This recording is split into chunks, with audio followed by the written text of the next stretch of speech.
So hi everyone, welcome to let's improve YouTube channel. তো আজকের থেকে তোমাদের একটা নতুন সিরিজ শুরু হবে, সেটা হচ্ছে ক্লাস 12 এর হচ্ছে ওয়ান শট ভিডিও। ঠিক আছে? উচ্চ মাধ্যমিক 2025। তো আজকে আমরা একটা ইম্পর্টেন্ট চ্যাপ্টার নিয়ে আলোচনা করবো, হচ্ছে মানুষের জনন।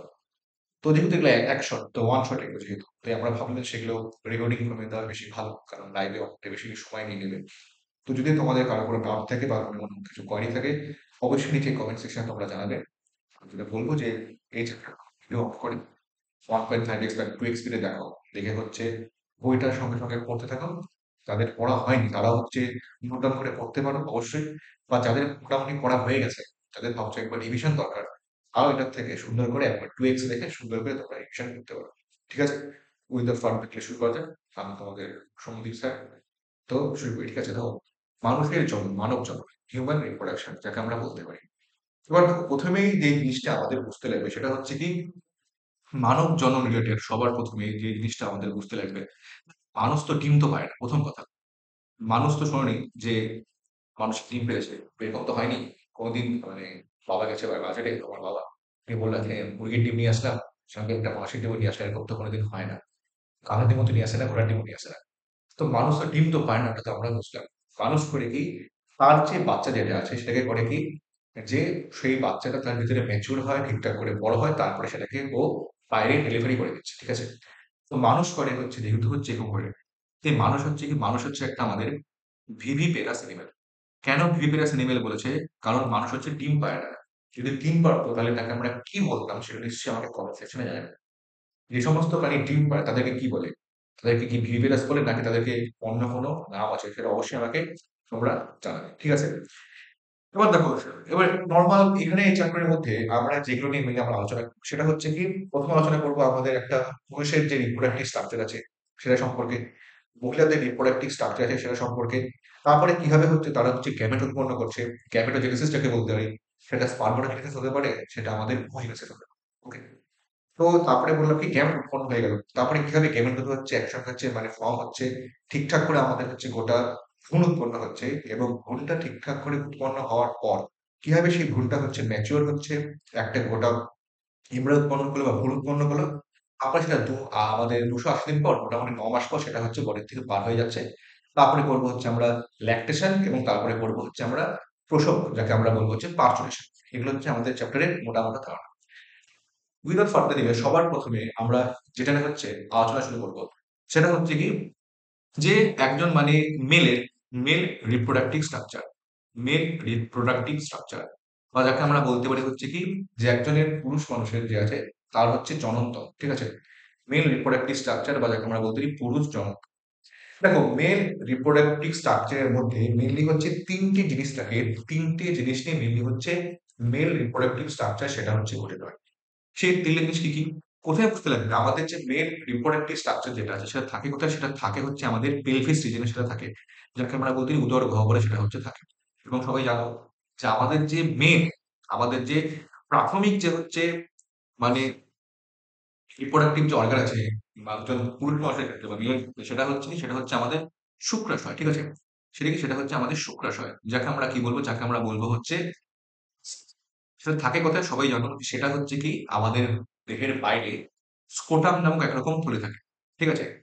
ওই স্কোটাম নামক একরকম থলির মধ্যে এই যে স্ট্রাকচার যেটা আছে, টেস্টিস বা শুক্রাশয়, সেটা হচ্ছে অবস্থান করে।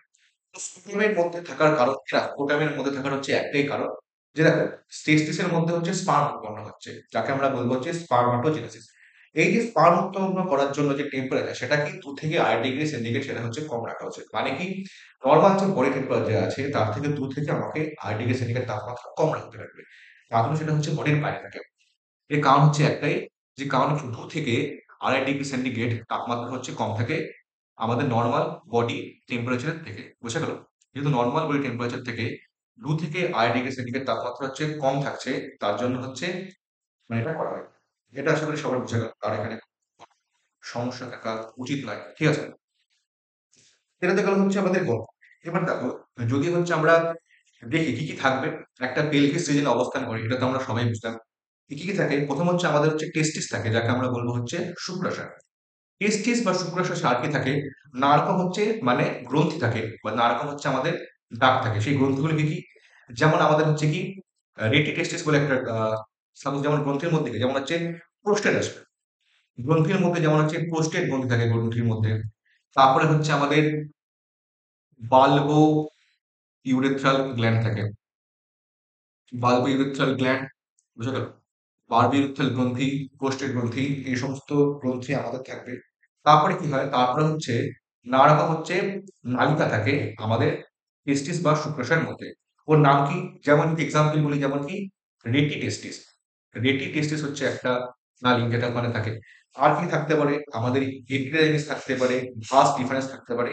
এরকম নানা রকম নালিকা আমাদের শুক্রাশয়ের মধ্যে অবস্থান করে। যেগুলোকে আমরা বলবো হচ্ছে কি যে মানে অ্যাক্সেসরি গ্ল্যান্ড আমরা ডাক যেটাকে বলি। তো রেটি টেস্টিস হয়ে গেল। তার সঙ্গে সঙ্গে কি আসবে? আমাদের হচ্ছে ভাস ডিফারেন্স আসবে, ঠিক আছে? তার সঙ্গে সঙ্গে কি আসবে? আমাদের হচ্ছে এপি ডি ডাইমিস আসবে। রেটি টেস্টিস, ভাস ডিফারেন্স, এপিডাইমিস, এবং আসবে হচ্ছে কি আসবে? ভাষা ইনফারেনশিয়া। ভাষা ইনফারেনশিয়া যেগুলো আছে সেগুলো আসবে হচ্ছে আমাদের নালিকার মধ্যে, সেগুলো হচ্ছে চলে আসবে। এবং তার সঙ্গে কি থাকবে? কিছু হচ্ছে আমাদের এক্সটার্নাল জেনিটেলিয়া, মানে যেগুলো হচ্ছে বডির বাইরে অবস্থান করছে, এক্সটার্নাল জেনিনা। ওর মধ্যে মেনলি দুটো অংশ আসবে। একটা হচ্ছে জানো সবাই যে স্ক্রোটাম আসবে, যার মধ্যে হচ্ছে আমাদের ওই টেস্টিস বা শুক্রাশয় অবস্থান করছে। আরেকটা থাকবে হচ্ছে আমাদের পেনিস থাকবে, বোঝা গেল? স্ক্রোটাম এবং পেনিস থাকবে, এই দুটো স্ট্রাকচার এখানে হচ্ছে থাকে। আশা করি সব বুঝে গেছে। তো গ্ল্যান্ড থাকে, কি কি গ্ল্যান্ড করার চেষ্টা করলাম। এবার এগুলো সব হলো, এবার আসে হচ্ছে আমাদের পরের প্রশ্নে আসি, সেটা হচ্ছে কি যে টেস্টিসের নরমাল স্টাফ। যদি টেস্টিস হচ্ছে আমরা সুন্দর করে একটা ছবি আঁকি, সাপোজ এটা হচ্ছে আমাদের একটা টেস্টিসের ছবি। দুটো টেস্টিস থাকে, আমাদের দুটো টেস্টিস যেটা আছে সেটা কোথায়? আমাদের যে স্কুটাম নামক থলির মধ্যে সেটা হচ্ছে অবস্থান করে থাকে হচ্ছে বডির বাইরে, অ্যাবডোমেন ক্যাভিটির বাইরে থাকে। সেখানে কারণ হচ্ছে একটাই 2 থেকে 2.5 ডিগ্রি সেন্টিগ্রেড তাপমাত্রা সেটাকে কম রাখা, এটা হচ্ছে মেন কারণ, ঠিক আছে? এবার দেখো যদি হচ্ছে একটা টেস্টিস দেখো, একটা টেস্টিস মোটামুটি কত যদি দেখো, মোটামুটি সেটা কত 4 থেকে 5 সেন্টিমিটার সেটা হচ্ছে লম্বা হয়ে থাকে, এবং মোটামুটি 2 থেকে 3 সেন্টিমিটার সেটা হচ্ছে আমাদের চওড়া হয়ে থাকে। 4 থেকে 5 সেন্টিমিটার লম্বা এবং 2 থেকে 3 সেন্টিমিটার চওড়া, এটা হচ্ছে একটা টেস্টিসের মেইন গঠন, ঠিক আছে? এখন দেখো যে জিনিসটা বুঝতে লাগবে, প্রত্যেকটা টেস্টিসের মধ্যে অসংখ্য পরিমাণে এরকম ছোট ছোট হচ্ছে মানে এরকম গ্লোবিউল থেকে বা গ্রন্থি থাকে। সংখ্যা কটা? প্রত্যেকটা টেস্টিসের মধ্যে 200 থেকে 250টা অসংখ্য হচ্ছে আমাদের লোবিউল থাকে। সেই লোবেলগুলোকে আমরা কি বলবো? যেই লোবেলগুলোকে আমরা বলবো হচ্ছে কি টেস্টিকুলার লোবিউল, বোঝা গেল? প্রত্যেকটা শুক্রাশয়ের মধ্যে 200 থেকে 250টা সংখ্য লোবিউল থাকে, তাকে আমরা বলবো হচ্ছে টেস্টিকুলার লোবিউল, ঠিক আছে? এখন যদি তোমরা এই টেস্টিকুলার লোবিউলের মধ্যে দেখো, তখন আমরা একটা টেস্টিকুলার লোবিউল নিয়ে গল্প। সাপোজ এটা হচ্ছে একটা টেস্টিকুলার লোবিউল, এটা হচ্ছে একটা টেস্টিকুলার লোবিউল। তো এই যে টেস্টিকুলার লোবল যেটা আছে না, ওর ভিতরে দুরকম সেল থাকে। একটা সেল যেটা হচ্ছে স্পার্ম উৎপন্ন করবে, তাকে আমরা বলবো কি? তাকে আমরা বলবো হচ্ছে কি স্পারমাটোগোনিয়া। ইংলিশে বানানে লিখতে সুবিধা হবে। যেটা হচ্ছে স্পার্ম উৎপন্ন করছে তাকে আমরা বলবো কি? তাকে আমরা বলবো হচ্ছে স্পারমাটোগোনিয়া, ঠিক আছে? এর কাজ হচ্ছে স্পার্ম। আরেক ধরনের সেল থাকে যার মেন কাজ কি? যার মেন কাজ হচ্ছে কি এই যে আমাদের যে স্পামটা উৎপন্ন হচ্ছে এটাকে হচ্ছে পুষ্টি সাপ্লাই দিতে সাহায্য করে। সে তো তার জন্য একরকম সেল থাকে যার নাম হচ্ছে আমাদের সারটোলি সেল। যার নাম কি? যার নাম হচ্ছে আমাদের সারটোলি সেল। ওর মেন কাজ কি? ওর মেন কাজ হচ্ছে এই যে স্পাম যেটা হচ্ছে ছোট থেকে বড় হচ্ছে, তাকে হচ্ছে পুষ্টি সাপ্লাই করতে সাহায্য করা। আর এই যে মাঝখানে সেল থাকে না, মাঝখানে সেলগুলোকে বলবো হচ্ছে আমরা ইন্টারস্টিশিয়াল সেল। এই যে মাঝখানের জায়গাটাকে আমরা বলবো হচ্ছে কি, এখানে যে সেলগুলো থাকে তার নাম হচ্ছে ইন্টারস্টিশিয়াল সেল। অর ও আরেকটা সুন্দর নাম আছে, যার নাম কি? যার নাম হচ্ছে আমাদের লেডিক সেল। ইন্টারস্টিশিয়াল সেল বা লেডিক সেল, ওর কাছে এই যে আমাদের ইন্টারস্টিশিয়াল সেল বা আমাদের যে লেডিক সেল আছে, ওর মেন কাজ হচ্ছে কি? ওর মেন কাজ সবাই জানো যে আমাদের যে মেইন যে হরমোন যেটা আছে, যেটা শুক্রাশয় থেকে বার হয়, যার নাম কি? নাম হচ্ছে আমাদের টেস্টোস্টেরন। মেইন যে হরমোন যেটা শুক্রাশয় থেকে বার হয়, যার নাম কি? যার নাম হচ্ছে টেস্টোস্টেরন গ্রোথারি। সেটা হচ্ছে কি? সেটা হচ্ছে উৎপন্ন করতে সাহায্য করে, বুঝা গেল? মেইন যে হরমোন আছে টেস্টোস্টেরন যেটা আছে সেটা হচ্ছে উৎপন্ন করতেও সাহায্য করে, বোঝা গেল? আশা করি এগুলো হচ্ছে মেইন গল্প, ঠিক আছে? এবার যেটা বললাম 200 থেকে 250টা কম্পার্টমেন্ট আছে, তো এরকম সেন্ট্রাল পাওয়ার, ঠিক আছে? ইন্টারস্টিশিয়াল সেলের গল্প হয়ে গেল, লিরিক সেলের গল্প হয়ে গেল। তো স্পার্মের মধ্যে নানা রকম হচ্ছে নালী আছে, নালীর মধ্যে একটা জিনিস মাথায় রাখবে যে দু ধরনের হচ্ছে নালী আছে, দুটো নালী আছে। এবার দেখো, আমাদের যদি পেনিসের স্ট্রাকচার দেখো, পেনিসের সামনে সাপোজ এটা হচ্ছে আমাদের পেনিস। তো পেনিসের সামনে একটা প্রচুর মতো একটা অংশ থাকে যেটাকে আমরা বলবো সবাই জানো, যাকে আমরা বলবো হচ্ছে কি গ্ল্যান্স পেনিস বলবো। এই যে অংশ যেটা আছে, যাকে আমরা নাম দেবো হচ্ছে গ্ল্যান্স পেনিস। যাকে আমরা নাম দেবো হচ্ছে আমরা গ্ল্যান্স পেনিস, বোঝা গেল? এই অংশটাকে আমরা নাম দেবো হচ্ছে গ্ল্যান্স পেনিস। আর এখানে হচ্ছে একটা ছোট্ট অংশ থাকে যেখান থেকে হচ্ছে আমাদের ইউরিন বার হয়, এবং আমাদের যে বীর্য আছে যাকে আমরা বলি সিমেন্ট, সেটা করতে বার হয়। তাকে আমরা বলবো হচ্ছে ইউরেথ্রাল মিয়েটাস। তো হচ্ছে গ্ল্যান্স পেনিস, আরেকটা হচ্ছে আমাদের ইউরেথ্রাল মিয়েটাস। বুঝা গেল? গ্ল্যান্স পেনিস কি, পেনিস যে আছে ওর সামনে একটা উঁচু মতো অংশ থাকে যাকে আমরা বলবো হচ্ছে গ্ল্যান্স পেনিস। আর ওর সামনে একটা এখান থেকে হচ্ছে ওপেনিং যেটাকে বলতে পারি আমরা, যেখান থেকে আমাদের এক নম্বর ইউরিন পাস হয় এবং তার সঙ্গে সঙ্গে সেখান থেকে বীর্য পাস হয় বা সিমেন্ট পাস হয়, তাকে আমরা বলবো হচ্ছে ইউরেথ্রাল মিয়েটাস। তো দেখো, যদি দেখো পেনিসের স্ট্রাকচারের ভিতরে বা আমাদের যে ভিতরে, তখন দেখবে কি দুটো নালী থাকে। একটা নালীর নাম হচ্ছে আমাদের ভাস ডিফারেন্স, আরেকটা নালী থাকে যার নাম হচ্ছে আমাদের সেমিনাল ভেসিকল। এই ভাস ডিফারেন্স এবং সেমিনাল ভেসিকল, এই দুটো নালী পরস্পরের সঙ্গে মেশে এবং একটা নালী উৎপন্ন করে যেখান থেকে হচ্ছে আমাদের ইজাকুলেশন হয়, যাকে আমরা বলবো হচ্ছে ইজাকুলেটরি ডাক্ট। ইজাকুলেশন মানে কি? ইজাকুলেশন মানে হচ্ছে আমাদের যে সিমেন্ট সেটা হচ্ছে বডির বাইরে হচ্ছে বেরিয়ে আসলো, এই পদ্ধতিটিকে আমরা বলবো হচ্ছে ইজাকুলেশন। ঠিক আছে? আশা করি এটা সবার বোঝা গেছে, এখানে আর কোনো সমস্যা থেকে পৌঁছবে না। আর যদি দেখো আমাদের যদি টেস্টিস যদি দেখো না, আমাদের পেনিসটি দেখো, সেখানে হচ্ছে একটা ছোট্ট একটা চামড়া দ্বারা হচ্ছে পেনিসটার সামনের অংশটা ঢাকা থাকে। সেই চামড়াটাকে আমরা বলবো কি, তাকে আমরা বলবো হচ্ছে ফোর স্কিন। তো ফোর স্কিন কি হচ্ছে, গ্ল্যান্স পেনিস যেটা আছে সেটা হচ্ছে সামনের দিকে, এটাকে আমরা একটা এক্সটার্নাল জেনেটিলিয়া, গ্ল্যান্স পেনিস এবং স্কোটা, একটা হালকা চামড়া দ্বারা ঢাকা থাকে, যাকে আমরা বলবো হচ্ছে ফোর স্কিন। এটা আসলে সবার বোঝা গেছে। এবার দেখো, যদি আমাদের মানে গ্ল্যান্ড দেখি, নানা রকম যে গ্রন্থি দেখি, নানা রকম গ্রন্থি আসবে। যেমন হচ্ছে প্রোস্টেট হচ্ছে একটা গ্রন্থি আসবে, ঠিক আছে? অনেকে শোনো না যে প্রোস্টেটে ক্যান্সার হচ্ছে, এই হচ্ছে সেই হচ্ছে। তো দেখো, প্রোস্টেট সম্পর্কে একটা ইম্পর্টেন্ট গল্প তোমাদের বলে রাখি, সেটা হচ্ছে কি দেখো, অনেকে শুনবে যে কি প্রোস্টেটের সমস্যা হয়, অনেকে শুনবে কি যে অনেকে প্রোস্টেটে ক্যান্সার হয়। এটা তোমাদের একটা আউট অফ সিলেবাস, তাও তোমাদের গল্পটা বলতে দেখো।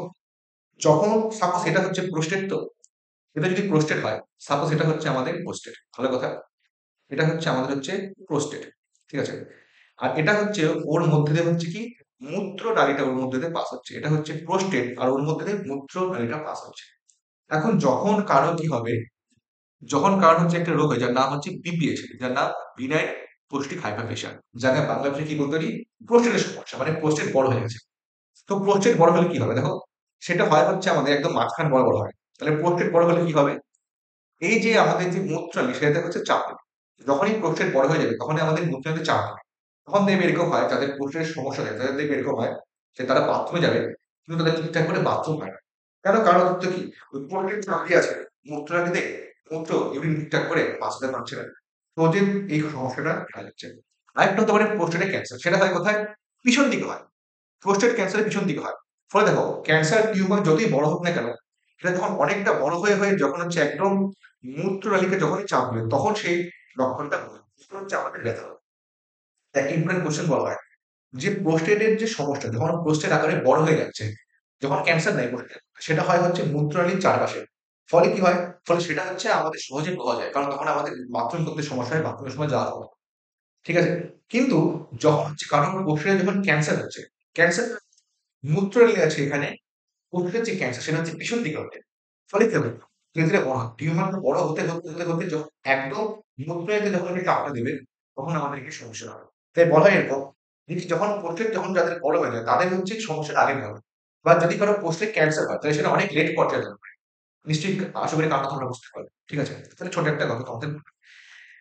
এখন যদি দেখো যে মানে কি কি স্ট্রাকচার ওর মধ্যে আছে আমাদের প্রোস্টেটের মধ্যে, বা আর কি কি গ্ল্যান্ড আছে, যেমন প্রোস্টেট গ্ল্যান্ড থাকে, তার সঙ্গে সঙ্গে আর কি গ্ল্যান্ড থাকে, প্রোস্টেট গ্ল্যান্ডের সঙ্গে সঙ্গে কি আসবে হচ্ছে আমাদের বাল্বো ইউরেথ্রাল গ্ল্যান্ড থাকে, প্রোস্টেট গ্ল্যান্ড থাকে, বাল্বো ইউরেথ্রাল গ্ল্যান্ড থাকে। বাল্বো ইউরেথ্রাল গ্ল্যান্ডের কাজ হচ্ছে কি, সেটা হচ্ছে আমাদের লুব্রিকেশনে সাহায্য করে। লুব্রিকেশনে কি বাংলায় কি বলে, তৈলাক্তকরণে সাহায্য করে, ঠিক আছে? যখন হচ্ছে আমাদের সেক্সুয়াল ইন্টারকোর্স হচ্ছে তখন সেটা তৈলাক্তকরণে সাহায্য করে, যাতে সেক্সুয়াল ইন্টারকোর্স বেশি সোজা হয়, তাড়াতাড়ি হয়। তো বাল্ব ইউরেথ্রাল গ্ল্যান্ড হচ্ছে যে পদার্থ করে সেটা লুব্রিকেশনে সাহায্য করে, ঠিক আছে? এছাড়া থাকতে পারে কি আরেকটা গ্ল্যান্ড থেকে যাকে আমরা নাম দেবো হচ্ছে সেমিনাল ভেসিকল। তো এই সমস্ত পদার্থ যেগুলো আছে গ্ল্যান্ডগুলো, প্রোস্টেট বলো, বালবিউরেথ্রাল গ্ল্যান্ড বলো, সেমিনাল ভেসিকল বলো, সমস্ত গ্ল্যান্ডের থেকে মিলিত সমন্বয়ে যে পদার্থটা বার হয় তাকে আমরা নাম দেবো হচ্ছে বীর্য, বা যাকে আমরা ইংলিশে বলতে হচ্ছে সিমেন। ঠিক আছে?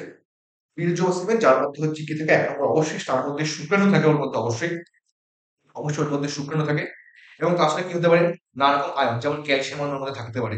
তাছাড়া হচ্ছে কি নানা রকম হচ্ছে আমাদের উৎসেচক বা এনজাইম থাকতে পারে। অ্যান্ড মোস্ট ইম্পর্টেন্ট সেটা হচ্ছে কি ফ্রুক্টোজ।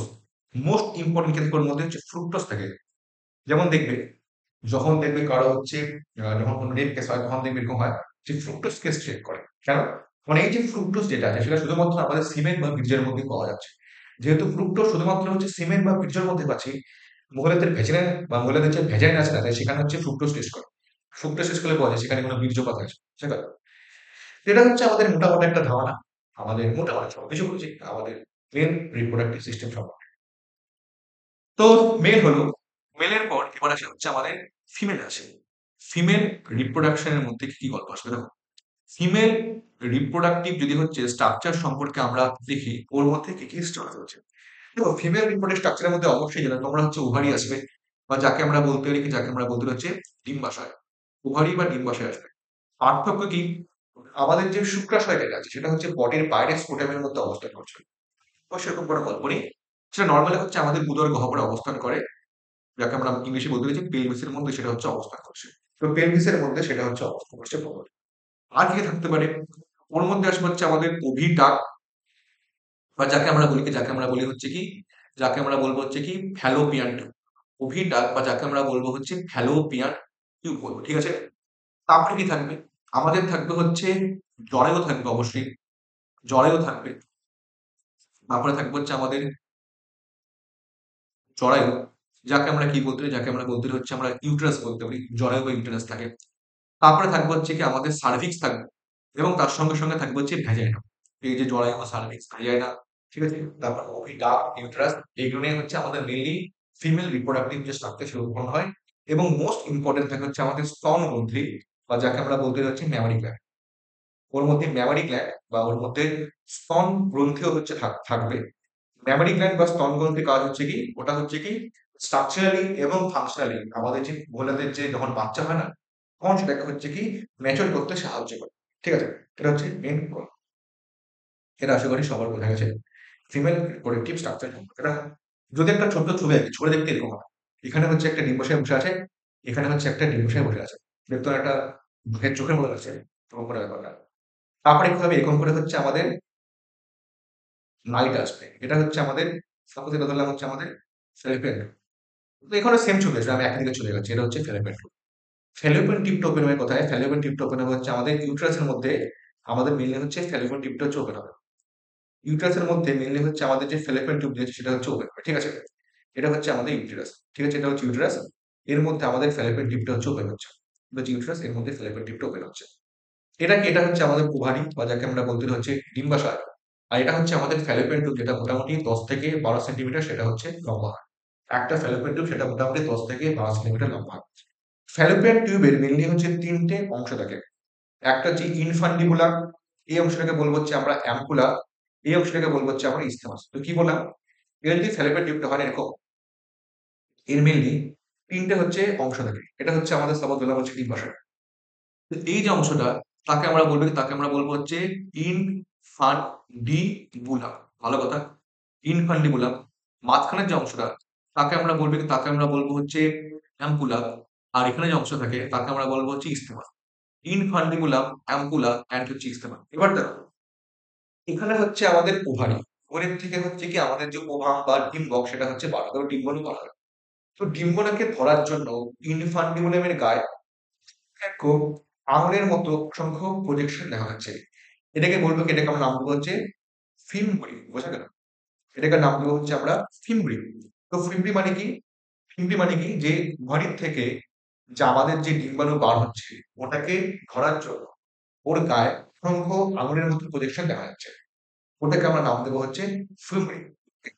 তারপরে সে সব বুঝে গেছে, ইনফান্ডিবুলা হয়ে গেল, অ্যাম্পুলা হয়ে গেল, ইসথেমাস হয়ে গেল। ঠিক আছে? তারপর এই স্ট্রাকচারটা ওপেন হচ্ছে কোথায়? এই স্ট্রাকচারটা ওপেন হচ্ছে আমাদের ইউটেরাসের মধ্যে ওপেন হচ্ছে, যাকে আমরা বাংলায় বলবো হচ্ছে জরায়ু। যদি জরায়ুর গল্প দেখো, জরায়ুর মধ্যে মেইনলি যে ইন্টারেস্ট আছে ওর মধ্যে মেইনলি ৩ টে স্ট্রাকচার আছে। একটা বাইরে, একটা মাঝখানে, একটা হচ্ছে ভিতরে। তো সাপোজ এটা হচ্ছে আমাদের জরায়ু স্ট্রাকচার। এটা হচ্ছে সাপোজ আমাদের একটা জরায়ু স্ট্রাকচার। এটা হচ্ছে জরায়ু স্ট্রাকচার। এটা হচ্ছে একটা জরায়ু স্ট্রাকচার। এটা একদম বাইরের যে অংশ আছে না? তাকে আমরা বলব কি? তাকে আমরা বলব হচ্ছে পেরিমেট্রিয়াম। ঠিক আছে? যে অংশটা একদম মাঝখানে আছে তাকে বলব হচ্ছে কি? তাকে বলব হচ্ছে আমরা মায়োমেট্রিয়াম। পেরিমেট্রিয়াম, মায়োমেট্রিয়াম আর সবার ভিতরে যে অংশ আছে তাকে আমরা বলবো কি? তাকে আমরা বলব হচ্ছে কি? এন্ডোমেট্রিয়াম। বোঝা গেল? ৩ টে অংশ থাকে আমাদের এর মধ্যে। সবার বাইরের অংশটাকে বলবো হচ্ছে আমরা পেরিমেট্রিয়াম, মাঝখানে আছে হচ্ছে মায়োমেট্রিয়াম আর একদম ভেতরে আছে এন্ডোমেট্রিয়াম। পেরিমেট্রিয়াম সবচেয়ে বাইরের অংশ। এন্ডোমেট্রিয়ামের মধ্যে নানা রকম হচ্ছে স্মুথ মাসল থাকে। আর মায়োমেট্রিয়ামটা হচ্ছে কি? সরি, মায়োমেট্রিয়ামটার মধ্যে নানা রকম স্মুথ মাসল থাকে। আর এন্ডোমেট্রিয়ামটা দেখতে পাচ্ছি এখানে অনেক রকম গ্ল্যান্ড দেখা যাচ্ছে। যখন আমাদের রজত চক্র হচ্ছে বা যখন হচ্ছে আমাদের menstruation সাইকেল হচ্ছে, তখন কি হয়? এই যে এন্ডোমেট্রিয়াম যেটা আছে সেটা হচ্ছে ক্ষয়প্রাপ্ত হয় এবং সেটা হচ্ছে বডির বাইরে রক্ত হিসেবে সেটা হচ্ছে বেরিয়ে যায়। যখন আমরা পরবর্তীকালে একটু পরে ঋতুচক্র করবো বা ঋতুচক্র যখন করবো তখন আমরা এটা সম্পর্কে গল্প করে আলোচনা করবো। ঠিক আছে? এবার দেখো, এটা হয়ে গেল হচ্ছে আমাদের ইউটেরাসের গল্প হয়ে গেল। এবার ইউটেরাসের পর এখানে মেনলি হচ্ছে দুটো অংশ হচ্ছে দেখা যাচ্ছে। এই অংশটাকে বলবো হচ্ছে আমরা সার্ভিক্স। আর সার্ভিক্সের মধ্যে যে ক্যানাল থাকছে না, তাকে আমরা বলবো হচ্ছে সার্ভাইকাল ক্যানাল। তো এই অংশটাকে বলবো হচ্ছে আমরা সার্ভিক্স এবং সার্ভিক্সের মধ্যে যে ক্যানালটা আছে তাকে আমরা বলবো হচ্ছে সার্ভাইকাল ক্যানাল। ঠিক আছে? আর একদম যে এক্সটার্নাল যে অংশ যেটা হচ্ছে মহিলাদের বডির বাইরে বার হয়, সেই অংশটাকে বলবো কি? সেটাকে বলবো হচ্ছে আমরা ভ্যাজাইনা। বোঝা গেল? তো সার্ভিক্স, সার্ভিকাল ক্যানাল।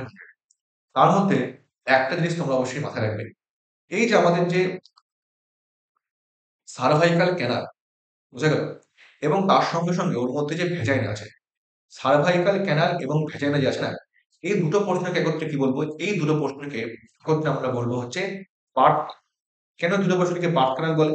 কারণ দেখো, এটা দিয়ে হচ্ছে কি যে আমাদের যে বাচ্চা যখন পুরোপুরি ম্যাচিউর হয়ে যাবে তখন থেকে এই ক্যানালটার মধ্যে তখন সেটা বার হচ্ছে। অবশ্যই সার্ভিক্সের যে ক্যানাল থাকে বলবো সার্ভাইকাল ক্যানাল এবং ভ্যাজাইনা যে আছে, সার্ভাইকাল ক্যানাল এবং ভ্যাজাইনা এই দুটোর মধ্যে দিয়ে যেহেতু হচ্ছে আমাদের বাচ্চা সম্পূর্ণরূপে ম্যাচিউর হওয়ার পর সেটা তার মধ্যে দিয়ে বার হচ্ছে, তার জন্য একে আমরা বলবো কি? একে আমরা বলবো হচ্ছে বার্থ ক্যানাল। ওকে? তাহলে আসলে সবার বোঝা যায় সার্ভিক্স থেকে ক্যানাল সব বার্থ। তো যেটা বললাম ১০ থেকে ১২ সেকেন্ড লম্বা, এই হচ্ছে গল্প। ঠিক আছে? ইনফান্টিবুলাম, অ্যাম্পুলা, ইসথেমাস এটা হচ্ছে আমাদের ৩ টে হচ্ছে অংশ থাকে আমাদের ফ্যালোপিয়ান টিউবের মধ্যে। তার মধ্যে মাথায় রাখবে যে আমাদের যে শুক্রাশয় এবং ডিম্বাশয়ের যে মিলন হয়, যাকে আমরা বলবো কি? যাকে আমরা বলবো হচ্ছে ফার্টিলাইজেশন। এই যে শুক্রাশয় এবং ডিম্বাশয়ের যে মিলন যে আছে না? সেটা কি? সেটা হচ্ছে এই যে আমাদের যে অ্যাম্পুলা রিজিয়ন যেটা আছে, সেই অ্যাম্পুলা রিজিয়নের মধ্যেই যে শুক্রাশয় এবং ডিম্বাশয়ের যে মিলন সেটা হচ্ছে সেখানে হচ্ছে সম্পন্ন হয়ে থাকে। ঠিক আছে? তো এটা গেল হচ্ছে আমাদের ফিমেল স্ট্রাকচার হয়ে গেল।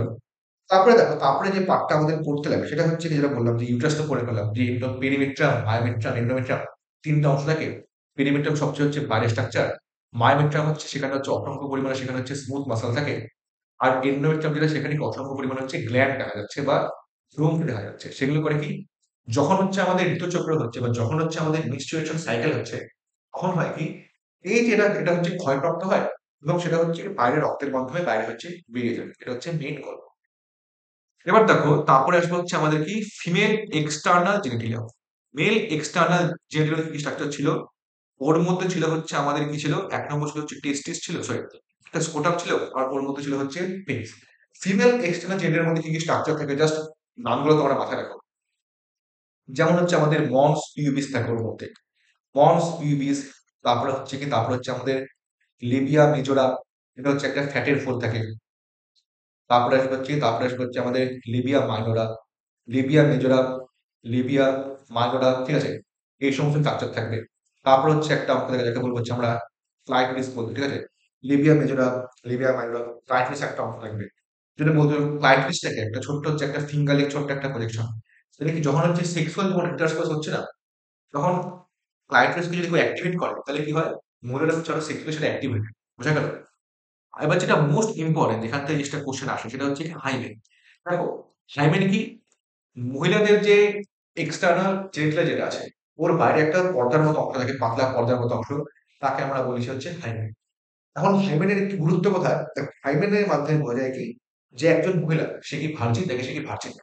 ভার্জিন মানে কি, যে তার কোনোদিন কোনো সেক্সুয়াল ইন্টারকোর্স হয়েছে কি হয়নি, আমরা বলবো হচ্ছে ভার্জিন। সে কি ভার্জিন নাকি সে কি ভার্জিন না। এটা হচ্ছে হাইমেনের মাথায় পড়ে। কারণ যখন প্রথমবার যখন সেক্সুয়াল ইন্টারকোর্স হয় তখন কি হয়, হাইমেনটা ঘন ছিঁড়ে যায়। বুঝা গেল? যখন প্রথমবার ইন্টারকোর্স হচ্ছে তখন হাইমেনটা ছিঁড়ে যাচ্ছে। কিন্তু এই ধারণা সবসময় ঠিক না। কেন এই ধারণা সবসময় ঠিক না? কারণ দেখবে অনেক সময় এরকম হয়, যদি কারো ওখানে ব্যথা লাগে বা যারা হচ্ছে হর্স রাইডিং করে বা যারা অনেক সময় সাইকেল চালানোর সময় কি হয়, অনেক সময় মানে বাহ্যিক কারণে হাইমেনটা হচ্ছে ছিঁড়ে যেতে পারে। হাইমেন প্রেজেন্স বা অ্যাবসেন্স, সেটা কোন সময় একজন মহিলা সে ভার্জিন কিনা সে ভার্জিন না সেটা কোনদিন সে ডিটারমাইন করে না। বুঝা গেল? এটা পরীক্ষার জন্য ইম্পর্টেন্ট, তার সঙ্গে সঙ্গে সচেতনতার জন্য নেই। এটা হচ্ছে আমাদের হাইমেনের মেইন গল্প। ঠিক আছে? এবার দেখো হাইমেনের গল্প হয়ে গেল। এবার আসবে হচ্ছে কোথায়? এবার আসবে হচ্ছে আমরা স্তন গ্রন্থি, বা যাকে আমরা বলতে পারি কি, যাকে আমরা বলতে পারি হচ্ছে মেমারি গ্ল্যান্ড। তো মেমারি গ্ল্যান্ড বা স্তন গ্রন্থির মধ্যে প্রথমে কি আসবে দেখো, মেমারি গ্ল্যান্ড বা স্তন গ্রন্থি যেটা আছে সেটা মেনলি হচ্ছে দুটো সময় হচ্ছে বৃদ্ধিপ্রাপ্ত হয়। একটা যখন হচ্ছে আমাদের বয়ঃসন্ধিকাল যখন আছে, যখন আমাদের অ্যাডোলেসেন্স চলছে তখন কি হয়, তখন আমাদের স্তনগ্রন্থি আকারে বৃদ্ধি পায়। একটাও হচ্ছে আরেকটা হয় কখন, যখন একজন মা সে যখন বাচ্চাকে প্রসব করে তখন কিন্তু, তখন বাচ্চা হচ্ছে স্তন্যপান, ওর জন্য তখন হচ্ছে স্তনগ্রন্থি আকারে বড় হয়। তো দুটো সময় হচ্ছে মেনলি ব্রেস্টের ডেভেলপমেন্ট হয়ে থাকে। ঠিক আছে? তো প্রথমবার যখন হচ্ছে তখন কি হয়, এবার দেখো যখন হচ্ছে আমাদের অ্যাডোলেসেন্স বা যখন হচ্ছে আমাদের বয়ঃসন্ধিকাল থেকে, তখন মেনলি হচ্ছে দুটো হরমোন বৃদ্ধি পাচ্ছে। একটা হচ্ছে কি ইস্ট্রোজেন আর একটা হচ্ছে প্রোজেস্টেরন। প্রথম পার্টটা মেনলি হচ্ছে আমাদের ইস্ট্রোজেনের কারণে হচ্ছে, আর সেকেন্ড পার্টটা যেটা হচ্ছে, প্রথম পার্ট হচ্ছে আমাদের ইস্ট্রোজেনের কারণে হচ্ছে স্তনগ্রন্থি ডেভেলপমেন্ট। সেকেন্ড পার্ট কি, যখন হচ্ছে আমাদের মা যখন বাচ্চাকে প্রসব করলো তখন যে হচ্ছে সেটা হচ্ছে আমাদের প্রজেস্টেরনের কারণে হচ্ছে। এবং তার সঙ্গে সঙ্গে কি আমাদের যে, তার সঙ্গে সঙ্গে আমাদের যে প্রোল্যাক্টিন যে হরমোন আছে না, সেটাও মেনলি হচ্ছে তখন সাহায্য করছে। মেনলি প্রজেস্টেরন, প্রোল্যাক্টিন, এই সমস্ত দুটো হরমোন কিন্তু তখন হচ্ছে স্তনগ্রন্থি ডেভেলপমেন্ট তখন সেটা সাহায্য করছে। যদি আমাদের মহিলাদের স্তন দেখো তাহলে দেখবে হচ্ছে কি, যে দু রকম সেখানে হচ্ছে স্ট্রাকচার থাকে। সাপোজ এটা হচ্ছে একটা মহিলার স্তন ধরে গেল, এখানে কি, এখানে হচ্ছে কি নানা রকম হচ্ছে গ্ল্যান্ড থাকে। এটা হচ্ছে আমাদের গ্ল্যান্ড থাকে। ঠিক আছে? নানা রকম গ্ল্যান্ড থাকে। এবং তার সঙ্গে কি হয়, যে ভেরিয়েবল অ্যামাউন্টে সেখানে হচ্ছে ফ্যাট থাকে। এক একজন মহিলার ব্রেস্টে এক এক রকম ফ্যাট থাকে। তো একটা হচ্ছে কি, সেখানে হচ্ছে নানা রকম গ্ল্যান্ড থাকে এবং সেখানে হচ্ছে ভেরিয়েবল অ্যামাউন্টে সেখানে হচ্ছে ফ্যাট। তো সেখানে অসংখ্য পরিমাণে দাগ থাকে। এবার দেখো, যদি ব্রেস্টের স্ট্রাকচারটা দেখো না, সেটা দেখতে হবে একটা হচ্ছে আমাদের ফুসফুসের মতো। এখানে হচ্ছে নানা রকম হচ্ছে মেমোরি অ্যালভেলের মতো অংশ থাকবে, যেখানে হচ্ছে আমাদের মিল্ক প্রডিউস হবে। তো সেগুলোর প্রত্যেকটা স্ট্রাকচার একটা একটার সঙ্গে যুক্ত হলো একটা লুমেন বা একটা ক্যাভিটির মধ্যে, সেটা হচ্ছে আসলো লুমেন বা ক্যাভিটির মধ্যে আসার পর তারপরে সেটা আসলে হচ্ছে আমাদের টিবুলের মধ্যে সেটা আসলো। টিবুলের পরে সেটা আসলো কোথায়, সেটা আসলো হচ্ছে আমাদের মেমোরি হচ্ছে ডাক্টের মধ্যে আসলো। মেমোরি ডাক্টের পর সেটা আসলো কোথায় না, মেমোরি সেটা হচ্ছে অ্যাম্পুলার মধ্যে আসলো। তারপরে মেমোরি অ্যাম্পুলার পর আসবে কোথায়, যে না সেটা হচ্ছে কি, সেটা হচ্ছে বডির বাইরে যে আছে, নিপেল যে আছে, নিপলের মাধ্যমে সেটা হচ্ছে বডির বাইরে সেটা হচ্ছে বেরিয়ে যাচ্ছে। এটা হচ্ছে মেইন গল্প। ঠিক আছে? আর এই যে দাগ যেটা আছে তাকে আমরা বলবো কি? তাকে আমরা বলবো হচ্ছে ল্যাক্টিফেরাস দাগ। এই যে দাগ, বা বলতে চাইছি LACTIAPRS, যার মাধ্যমে আমাদের যে ব্রেস্ট মিল্ক সেটা বডির বাইরে আসছে, তাকে আমরা ডাকটার নাম দেবো, সেই ডাকটার নাম দেবো হচ্ছে ল্যাক্টিফেরাস তালিকা বা ল্যাক্টিফেরাস ডাক। আশা করি আপনার সবার বোঝা গেছে। ঠিক আছে? এটা হচ্ছে মেন গল্প। আর অবশ্যই জানো যে মেয়েদের ক্ষেত্রেও ব্রেস্ট থাকে, বা সেটা হচ্ছে কি, সেটা হচ্ছে একটা নিষ্ক্রিয় অঙ্গ। কারণ সেটা হচ্ছে কোনো রকম কোনো কাজে লাগে না। তো এগুলো গেলো হচ্ছে নরমাল নরমাল স্ট্রাকচার। ঠিক আছে? তো এখন যেটা হচ্ছে আমরা আলোচনা করবো সেটা হচ্ছে কি, কিভাবে হচ্ছে গ্যামেট উৎপন্ন হচ্ছে। তো গ্যামেট যে আছে সেই পদ্ধতিকে আমরা বলবো কি, সেকে বলবো হচ্ছে আমরা গ্যামেটোজেনেসিস। তো গ্যামেটোজেনেসিস মানে হচ্ছে কি, যে প্রক্রিয়ার মাধ্যমে আমাদের হচ্ছে গ্যামেটটা উৎপন্ন হচ্ছে তাকে আমরা বলবো হচ্ছে কি, তাকে আমরা বলবো হচ্ছে গ্যামেটোজেনেসিস। যে প্রক্রিয়ার মাধ্যমে গ্যামেট উৎপন্ন হচ্ছে তাকে আমরা বলবো হচ্ছে গ্যামেটোজেনেসিস। সবার প্রথমে আমরা করবো হচ্ছে স্পার্ম উৎপন্নের পদ্ধতিকে, যাকে আমরা বলবো কি, যাকে আমরা বলবো হচ্ছে স্পার্মাটোজেনেসিস। যে প্রক্রিয়ার মাধ্যমে স্পার্ম উৎপন্ন তাকে বলবো যে স্পার্মাটোজেনেসিস। যে প্রক্রিয়ার মাধ্যমে আমাদের হচ্ছে ডিম্বাণু উৎপন্ন হচ্ছে তাকে আমরা বলবো কি, তাকে আমরা বলবো হচ্ছে ওজোনেসিস। তো এটাকে বলবো কি, এটাকে বলবো হচ্ছে আমরা স্পার্মাটোজেনেসিস, যে প্রক্রিয়ার মাধ্যমে স্পার্ম উৎপন্ন হচ্ছে। আর যে প্রক্রিয়ার মাধ্যমে হচ্ছে আমাদের ওভারি উৎপন্ন, সরি ওভাম হচ্ছে বা ডিম্বাণু উৎপন্ন হচ্ছে, তাকে আমরা কি নাম দিলাম, তাকে আমরা নাম দিলাম হচ্ছে আমরা oogenesis। ঠিক আছে? তো স্পার্মাটোজেনেসিস, oogenesis। এখন হচ্ছে সম্পর্কে কথা বলবো। সেটা অবশ্যই তোমাদের বলবো যে এই যে আমাদের যে চ্যাপ্টার যেটা আছে না, এই যে আজকে যে লেখার যে পিডিএফ যেটা আছে, সেটা অবশ্যই তোমরা লেটস ইমপ্রুভ অ্যাপে পেয়ে যাবে। এবং যদি কারো হচ্ছে আমাদের তোমরা জানো যে লেটস ইমপ্রুভ অ্যাপে হচ্ছে আমাদের অ্যাভেঞ্জার্স ব্যাচ আছে, সেখানে হচ্ছে আমরা 10% কোর্স চলছে। যদি তোমরা কেউ ইন্টারেস্টেড থাকো তো অবশ্যই সেটা লেটস ইমপ্রুভ অ্যাপের থেকে তোমরা চেক করো। আর যদি এই পিডিএফটা লাগে তোমরা অবশ্যই লেটস ইমপ্রুভ অ্যাপ ডাউনলোড করে সেখান থেকে তোমরা হচ্ছে পিডিএফটা ডাউনলোড করো। ঠিক আছে?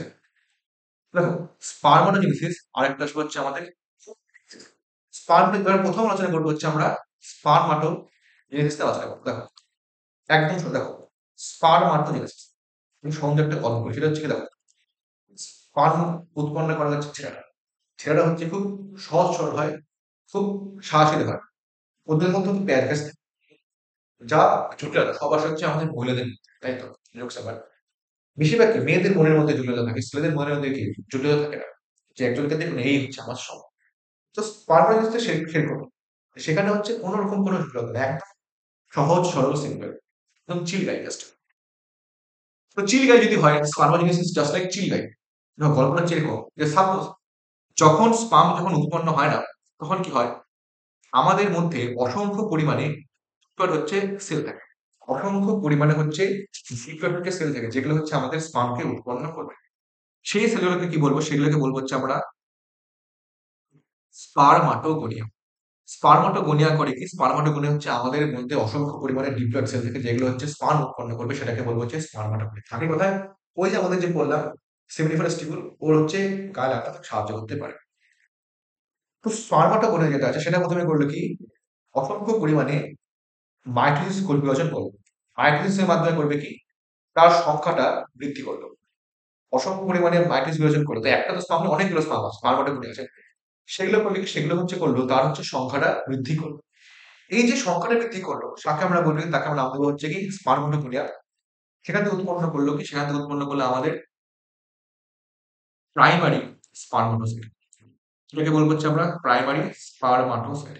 ঠিক আছে? উৎপন্ন করলো অটোমেটিক নিউক্লিয়াসে, যাকে আমরা বলবো হচ্ছে প্রাইমারি স্পারমাটোসাইট। এখন দেখো, প্রাইমারি স্পারমাটোসাইট করলো কি, এবার ভাবলো যে না আমার তো সংখ্যা বৃদ্ধি হয়ে গেছে, এবার একটু শুক্রাণু গঠন করা যায়। তো একদম সুন্দর সোজা, ছেলেদের মন খুবই সোজা। সেখানে করলো কি, সেখানে করলো সেটা কি, আমাদের প্রথম হচ্ছে মিওসিস বিভাজন সম্পন্ন করলো। এবং সবাই জানো সেখানে যখন প্রথম মিওসিস বিভাজন করবে না, প্রথম যখন মিওসিস ওয়ান বিভাজনটা হলো, তখন দেখো অসংখ্য পরিমাণে হ্যাপ্লয়েড সেল উৎপন্ন করলো। তো আগেরটা ছিল হচ্ছে আমাদের প্রাইমারি স্পারমাটোসাইট। তাহলে অবশ্যই বুঝতে পারছি এটার নাম কি হবে। এটার নাম হবে হচ্ছে আমাদের সেকেন্ডারি স্পারমাটোসাইট। আগেরটা ছিল হচ্ছে আমাদের প্রাইমারি স্পারমাটোসাইট, এটা ছিল হচ্ছে আমাদের সেকেন্ডারি স্পারমাটোসাইট। অসংখ্য পরিমাণে হ্যাপ্লয়েড সেল উৎপন্ন। এখন করলো কি, মিওসিস টু বিভাজন সম্পন্ন করলো। তোমরা জানো হচ্ছে কি, যে মিওসিস টু বিভাজন যেটা হয় সেটা হচ্ছে কি, সেটা হচ্ছে একটা ইকুয়েশনাল ডিভিশন, সমবিভাজন। এটা হচ্ছে তার মিওসিস টুটা সম্পন্ন করলো এবং অসংখ্য পরিমাণে হ্যাপ্লয়েড সেল উৎপন্ন করলো, তার সংখ্যাটা বৃদ্ধি করলো। এখন আগেরটা ছিল সেকেন্ডারি স্পারমাটোসাইট, এটা কিন্তু তাই বলে হচ্ছে আবার টারশিয়ারি স্পারমাটোসাইট নেই। টারশিয়ারি স্পারমাটোসাইট বলে কিছু দেখা যাচ্ছে না। এটাকে বলবো হচ্ছে আমরা স্পারমাটিড। এবার দেখো, উৎপন্ন করলো স্পারমাটিড উৎপন্ন করলো। এগুলো উৎপন্ন করে যাকে আমরা বলতে হচ্ছে স্পারমাটিড। সেটা কি, সেটা হচ্ছে একটা ইমমেচিউর স্পার্ম। মানে কি, যে সেটা হচ্ছে ছেলে কিন্তু তার প্রতিশ্রুতি কম। এটা হচ্ছে একটা ইমমেচিউর স্পার্ম। এবার স্পামের কাজ কি, স্পামের কাজ হচ্ছে কি, স্পামের কাজটা হচ্ছে কি ডিম্বাণুকে নিষেধ করতে সাহায্য করা। এখন যদি স্পামের মধ্যে বুদ্ধিশুদ্ধি না আসে তারা তো কোনো কাজ নেই। তার জন্য ফলে কি, যে স্পামের মধ্যে কিছু মডিফিকেশন হলো, স্পার্মাটিডের মধ্যে কিছু মডিফিকেশন হলো এবং ওটাকে একটা ম্যাচিওর একটা স্পার্ম উৎপন্ন করে, যার মধ্যে একটু বুদ্ধিশুদ্ধি থাকবে যে না, ওর মধ্যে ক্যাপাসিটি থাকবে যে না সেটা ডিম্বাণুকে নিষেধ করবে। তো স্পার্মাটিডের মধ্যে কিছু হচ্ছে মডিফিকেশন হলো, যাকে আমরা বলতে পারি কি, যাকে আমরা বলতে পারি হচ্ছে ডিফারেন্সিয়েশন। যাকে আমরা বলতে পারি হচ্ছে আমরা ডিফারেন্সিয়েশন। ওর মধ্যে কিছু বুদ্ধিশুদ্ধি আসলো, যাতে ওটা হচ্ছে আমাদের ডিম্বাণুকে নিষেধ করার মতন হচ্ছে ঠিকঠাক হলো। সেটাকে আমরা বলবো কি, সেটাকে আমরা উৎপন্ন বলবো হচ্ছে স্পারমাটোজোয়া। বুঝলো? এটাকে আমরা বলবো হচ্ছে স্পারমাটোজোয়া। এই যে স্পারমাটোজোয়া যে উৎপন্ন করলো, সেটা করে কি, আমরা বলেছিলাম কি, যে আমাদের যে শুক্রাশয়টা আছে ওর মধ্যে এক ধরনের স্পেশাল সেল থাকে, যার নাম কি, যার নাম হচ্ছে আমাদের সার্টলি সেল। ঠিক আছে? সেটা করে কি, সাপোজ এটা হচ্ছে আমাদের সার্টলি সেল, এটা হচ্ছে একটা সার্টলি সেল, এটা হচ্ছে একটা সার্টলি সেল। তো এই যে স্পারমাটোজোয়া যে উৎপন্ন করলো, সেটা করে কি, তার যে মাথা যেটা আছে সেটা কি সার্টলি সেলের মধ্যে তার মাথাটা ঢুকে থাকবে। সেটা ধীরে ধীরে ম্যাচিউর হবে। যখন হচ্ছে মানে স্পার্ম ঠিকঠাক পরিমাণে ম্যাচিউর হয়ে যাবে, তখন সেটা সার্কুলার সেল থেকে বাইরে বেরিয়ে আসবে এবং সেটা বডির বাইরে চলে যাবে। সার্কুলার সেল থেকে বাইরে বেরিয়ে যাওয়ার যে পদ্ধতি, তাকে আমরা বলবো হচ্ছে স্পারমিয়েশন। ঠিক আছে? একটা হচ্ছে স্পারমাটোজেনেসিস, যেই প্রক্রিয়ার মাধ্যমে স্পার্ম উৎপন্ন করলো। ঠিক আছে? আর যে প্রক্রিয়ার মাধ্যমে সার্কুলারি সেল থেকে যে স্পার্ম যে আছে সেটা ম্যাচিউর হয়ে বাইরে বেরিয়ে আসতো, তাকে আমরা বলবো হচ্ছে স্পারমিয়েশন। বুঝা গেল? তো স্পারমাটোজেনেসিস আর স্পারমিয়েশন এদের মধ্যে কিন্তু গোলা থাকে। ঠিক আছে? এটা গেল হচ্ছে আমাদের স্পার্মের গুলো। আশা করি সবাই ক্লিয়ার। এভাবে হচ্ছে একটা ম্যাচিউর স্পার্ম উৎপন্ন হয়। মনে হয় যেটা বললাম যে আমাদের ছেলেদের মনে খুব সোজা, তাই হচ্ছে কি যে আমাদের যে স্পারমাটোজেনেসিস যে পদ্ধতি আছে সেটা হচ্ছে খুব সোজা।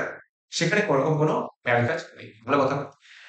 তো স্পার্ম তো উৎপন্ন করে ফেললাম। এখন দেখবো কি, এই যে আমাদের যে স্পার্ম, ওটা দেখতে ঠিক কিরকম। এটা হচ্ছে স্পাম। এবার দেখুন, ছেলেদের বুদ্ধিশুদ্ধি কম থাকে, ছেলেটা হচ্ছে মাথা মোটা, তাই তো? ছেলেদের বুদ্ধিশুদ্ধি কম, মেয়েদের বুদ্ধিশুদ্ধি বেশি থাকে, তো ছেলেটা হচ্ছে মাথা মোটা। তাই ওর যে সবার উপরে অংশ তাকে আমরা বলবো হচ্ছে হেড। হেডটা হচ্ছে আকারে বড় হয়, কারণ সেটা হচ্ছে মাথা মোটা স্পামটা। হেডের একদম সামনে এখানে থাকবে হচ্ছে একটা এনজাইম, তার নাম হচ্ছে আমাদের অ্যাক্রোসোম। এখানে বলবো হচ্ছে অংশটাকে বলবো হচ্ছে আমরা অ্যাক্রোসোম। ওর মধ্যে নানা রকম উৎসেচক থাকে, যার মেন কাজ কি, যখন সেই স্পাম সেটা যখন আমাদের ডিম্বনে যখন হচ্ছে নিষেধ করছে না, তখন কি এই যে উৎসেচক যেটা আছে অ্যাক্রোসোমের সাথে থাকে, সেটাকে ডিম্বাণুর পর্দাকে খুলে সেটা স্পাম ডিম্বাণুর মধ্যে স্পামকে ঢুকতে সাহায্য করবে। এটা হচ্ছে এর মেন কাজ। এটা হচ্ছে আমাদের অ্যাক্রোসোম। ঠিক আছে? এবার এখানে থাকবে হচ্ছে আমাদের যে স্পামের যে নিউক্লিয়াস, সেটা হচ্ছে নিউক্লিয়াসটার মধ্যে আছে। এই যে ছোট্ট একটা অংশ, সেটা কি, মাথার পরে কি থাকবে, গলা থাকবে, গলা। সেটা হচ্ছে গলা। এখানে একটা অংশ থাকবে, সেই অংশটা দেখো মাঝখানে আছে। সেই অংশটা যেহেতু মাঝখানে আছে, তার জন্য অংশটাকে কি বলবো, একে বলবো হচ্ছে আমরা মিডিল পিস। এই অংশটাকে বলবো হচ্ছে আমরা মিডিল পিস, যেহেতু এটা মাঝখানে আছে। এবার দেখো, মিডিল পিসের মধ্যে মাঝখানে আছে, ওর মেন কাজ হচ্ছে কি, স্পামকে করতে লাগবে যে একদম দৌড়ে দৌড়ে যেতে লাগবে, স্পামকে দৌড়ে দৌড়ে গিয়ে ডিম্বাণুকে হচ্ছে নিষেধ করতে লাগবে। তার জন্য একটা শক্তি দরকার। কারণ তোমরা সবাই জানো যে বায়োলজি সবকিছু হয়ে যায় একটা সবার যথেষ্ট মাথায় আছে, সেটা হচ্ছে কি, mitochondria is the power of the cell. মাইটোকন্ড্রিয়া হচ্ছে কোষের শক্তি ঘর। তো মিডিল পিসের মধ্যে কি থাকবে, মিডিল পিসের মধ্যে প্রচুর পরিমাণে ওখানে হচ্ছে মাইটোকন্ড্রিয়া দেখা যাচ্ছে, যার মেন কাজ হচ্ছে কি, যে শক্তি দাও, গতি দাও, স্পামকে শক্তি দিতে সাহায্য করে। আর এখানে হচ্ছে একটা অংশ থাকে, এটাকে বলবো হচ্ছে, এই অংশটাকে বলবো হচ্ছে আমরা স্পার্মের যে আছে এই অংশটাকে বলবো হচ্ছে আমরা লেজ, বা যাকে আমরা বলতে হচ্ছে টেল। এটা হচ্ছে একটা স্পার্ম যে আছে ওর হচ্ছে সুন্দর দেখে হচ্ছে একটা স্ট্রাকচার। হেড থাকলো, সামনে অ্যাক্সোম আছে, মাঝখানে নিউক্লিয়াস আছে, নেক আছে, মিডল পিস আছে, যার মধ্যে মাইটোকন্ড্রিয়া আছে, আর এখানে থাকবে হচ্ছে একটা টেল থাকে, যার কাজ হচ্ছে সাঁতার কাটতে সাহায্য, সাঁতার কাটতে মানে সেখানে কি ডিম্বাণুর কাছে পৌঁছতে সাহায্য করা। এবার দেখো, যখন আমাদের একজন মানুষের যখন ইজাকুলেশন হয় না, তখন কি হয়, পার ইজাকুলেশন, ইজাকুলেশন মানে কি, যখন বীর্যপাত করে, তখন পার ইজাকুলেশন মোটামুটি কত, এখানে লিখে দিচ্ছি, প্রায় 200 থেকে 300 মিলিয়ন স্পার্ম। 1 মিলিয়ন মানে হচ্ছে 10 লাখ। 200 থেকে 300 মিলিয়ন স্পার্ম সে হচ্ছে বডির বাইরে হচ্ছে বার করে। বুঝে গেল যে কত পরিমাণ স্পার্ম বার করে। তার মধ্যে মাথায় রাখতে লাগবে কি, যে 60% যেটা আছে না, 200 থেকে 300 মিলিয়ন যে স্পার্ম যে করছে, তার মধ্যে 60% স্পার্মের মোটামুটি হচ্ছে কি, যে ঠিকঠাক সাইজ মানে হিষ্টপুষ্ট নরমাল শেপ সাইজ হতে লাগবে। এই যে 60% এর মধ্যে 40% এর মধ্যে লেজ ঠিকঠাক রাখতে লাগবে, মানে হচ্ছে কি, তার যে চলার ক্ষমতা, অর্থাৎ তার যে মোটিলিটি সেটা ঠিকঠাক রাখতে লাগবে। বুঝতে পারছো?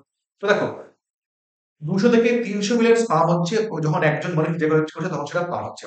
তার মধ্যে 60% স্পামের হচ্ছে নর্মাল মোটিলিটি রাখতে লাগবে, এবং 40% যে আছে তার হচ্ছে নর্মাল মোটিলিটি রাখতে লাগবে। ঠিক আছে? এটা হচ্ছে আমাদের গেল হচ্ছে স্পার্মের গল্প। তো এটা গেল হচ্ছে আমাদের স্পার্মের গল্প। এবার আসি কোথায়, এটা হয়ে গেল সব গল্প হয়ে গেল, সিমেন্ট হয়ে গেল, সব গল্প হয়ে গেল। এখানে স্পাম মোটামুটি শেষ। এবার এসে হচ্ছে আমাদের, দেখো এবার এসে হচ্ছে যে পরের প্রশ্নটা, সেটা হচ্ছে কি, সেটা হচ্ছে আমাদের oogenesis। oogenesis যে প্রক্রিয়ার মাধ্যমে আমাদের ডিম্বাণু উৎপন্ন হয়, সেই প্রক্রিয়াকে আমরা নাম দিই হচ্ছে oogenesis। নাম শুনে বুঝতে পারছো, দেখো উ মানে হচ্ছে ওভারি, সেটা হচ্ছে oogenesis। আমি যেটা শুরুতে বললাম যে ছেলেদের মন খুব সুন্দর, সহজ সরল, একদম সিম্পল, একদম চিল গাই। একটা মিম বেরিয়েছে, এরকম করে পকেটে হাত দাঁড়িয়ে থাকে, চিল গাই। তো ছেলেরা হচ্ছে চিল্লায়। এখন যা জটিলতা, যা প্যাচ খ্যাচ সব আছে হচ্ছে মেয়েদের মধ্যে। তাই হচ্ছে ও জিনিসটা সেখানে আসবে। তো ও জিনিসটার মধ্যে অনেক প্যাচ খ্যাচ আছে। নরমালি হয় না। প্যাচ খ্যাচ হয়। আর মেয়েদের স্বভাব থাকে যে তুমি ভাবো যে সে তোমাকে হ্যাঁ বলবে। সে হ্যাঁ বলে বলেও সে হ্যাঁটা বলে না। বুঝা গেল? তো গল্পটা হচ্ছে এরকম। কোন জিনিসটা মনে হবে তোমার এবার কোন জিনিস হবে, কোন জিনিস এবার হবে কিন্তু সেটা হচ্ছে হয় না। এটা হচ্ছে মেইন গল্প। তো এরকম ব্যাপারটা এরকম হয়। সবার ১ম এ আমাদের যে এবার হ্যাঁ, মোস্ট ইম্পোর্টেন্ট আমাদের যে স্পার্ম জেনারেশন যে পদ্ধতি সেটা হয় কোথায়? সেটা হয় হচ্ছে আমাদের বয়স বয়ঃসন্ধিকালে হয়ে থাকে। বুঝা গেল? মানে আমাদের যখন অ্যাডোলেসেন্স যখন হচ্ছে তখন সেটা হচ্ছে হয়ে থাকে। ও জেনেছি সেটা শুরু হয় কখন? সেটা শুরু হয় হচ্ছে মেয়েদের যেহেতু ম্যাচুরিটি অনেক আগে আসে, তাদের সেটা হয় অনেক আগে যে যখন হচ্ছে ভ্রূণ অবস্থায়।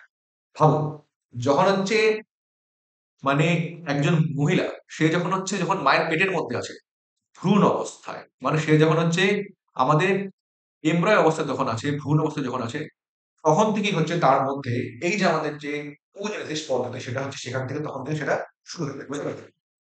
oogenesis পদ্ধতি তখন থেকে সেটা শুরু হয়ে যায়। ১ সেকেন্ড। oogenesis পদ্ধতি তখন থেকে সেখানে শুরু হয়ে যায়। তো সবার ১ম এ এখানে অসংখ্য সেল থেকে ডিপ্লয়েড সেল থাকে যেগুলো oogenesis করবে। সেই সেলগুলোকে আমরা নাম দিলাম কি? সেগুলোকে নাম দিলাম হচ্ছে আমরা oogonia সেটাকে নাম দিলাম। Diploid cell. তো সেটা মাইটোসিস বিভাজন শুরু করে কিন্তু হয় না। কি হয়? মাইটোসিস দশা যে আছে না, মানে আমাদের মিয়োসিস যে 1 যেটা আছে, মাইটোসিস দশায় যে আছে সেটা কি হয়? প্রোফেজ 1 এ যে আছে, মিয়োসিস 1 এর প্রোফেজ 1 দশায় সেটা হচ্ছে বাধাপ্রাপ্ত হয়ে যায়। এবং মিয়োসিস 1 এর হচ্ছে প্রোফেজ 1 দশায় হচ্ছে সেটা হচ্ছে বাধাপ্রাপ্ত হয়। উৎপন্ন করে হচ্ছে আমাদের প্রাইমারি হচ্ছে কোষের উৎপন্ন করে। মানে কি? যখন হচ্ছে আমাদের oogonia অর্থাৎ ডিপ্লয়েড সেল সেটা যখন হচ্ছে মায়ের পেটের মধ্যে ছিল, তখন সেটা হচ্ছে করে কি? আমাদের মিয়োসিস বিভাজনটা শুরু করে, এবার সেটা হয় না। মিয়োসিস 1 এর প্রোফেজ 1 দশায় সেটা হচ্ছে বাধাপ্রাপ্ত হয় এবং উৎপন্ন করে হচ্ছে প্রাইমারি oocyte। সাপোজ এটা ধরলাম হচ্ছে আমাদের একটা প্রাইমারি oocyte, ঠিক আছে? Diploid cell. এই প্রাইমারি oocyte এর বাইরে একটা লেয়ার পড়লো। এই লেয়ারটাকে বলবো হচ্ছে কি? লেয়ারটাকে বলবো হচ্ছে আমরা গ্র্যানুলোসা সেলের লেয়ার। এটা হচ্ছে আমাদের হচ্ছে প্রাইমারি oocyte, যেটা হচ্ছে একটা ডিপ্লয়েড সেল এবং ওর বাইরে একটা সেলের লেয়ার হলো যাকে আমরা বলবো হচ্ছে গ্র্যানুলোসা সেলের হচ্ছে লেয়ার। একে আমরা বলবো কি? একে আমরা বলবো হচ্ছে প্রাইমারি ফলিকল। বুঝে গেল? প্রাইমারি ফলিকলের মধ্যে কি থাকে? প্রাইমারি oocyte থাকে এবং তার বাইরে হচ্ছে একটা সেলের লেয়ার থাকে যাকে আমরা বলবো হচ্ছে গ্র্যানুলোসা সেলের লেয়ার। এটা সবটা হচ্ছে কোথায়? এটা সবটা হচ্ছে হয় হচ্ছে আমাদের মায়ের পেটের ভিতরে সেই গল্পটা সবটা হচ্ছে। এটা হচ্ছে কোথায়? আমাদের ফিটাস দশায় যখন বাচ্চা মায়ের পেটের মধ্যে আছে। অনেক সময় থেকে মোটামুটি হচ্ছে ২ মিলিয়ন ইচ ওভারি। মোটামুটি প্রত্যেক ওভারিতে ২ লাখ করে সংখ্যা আছে।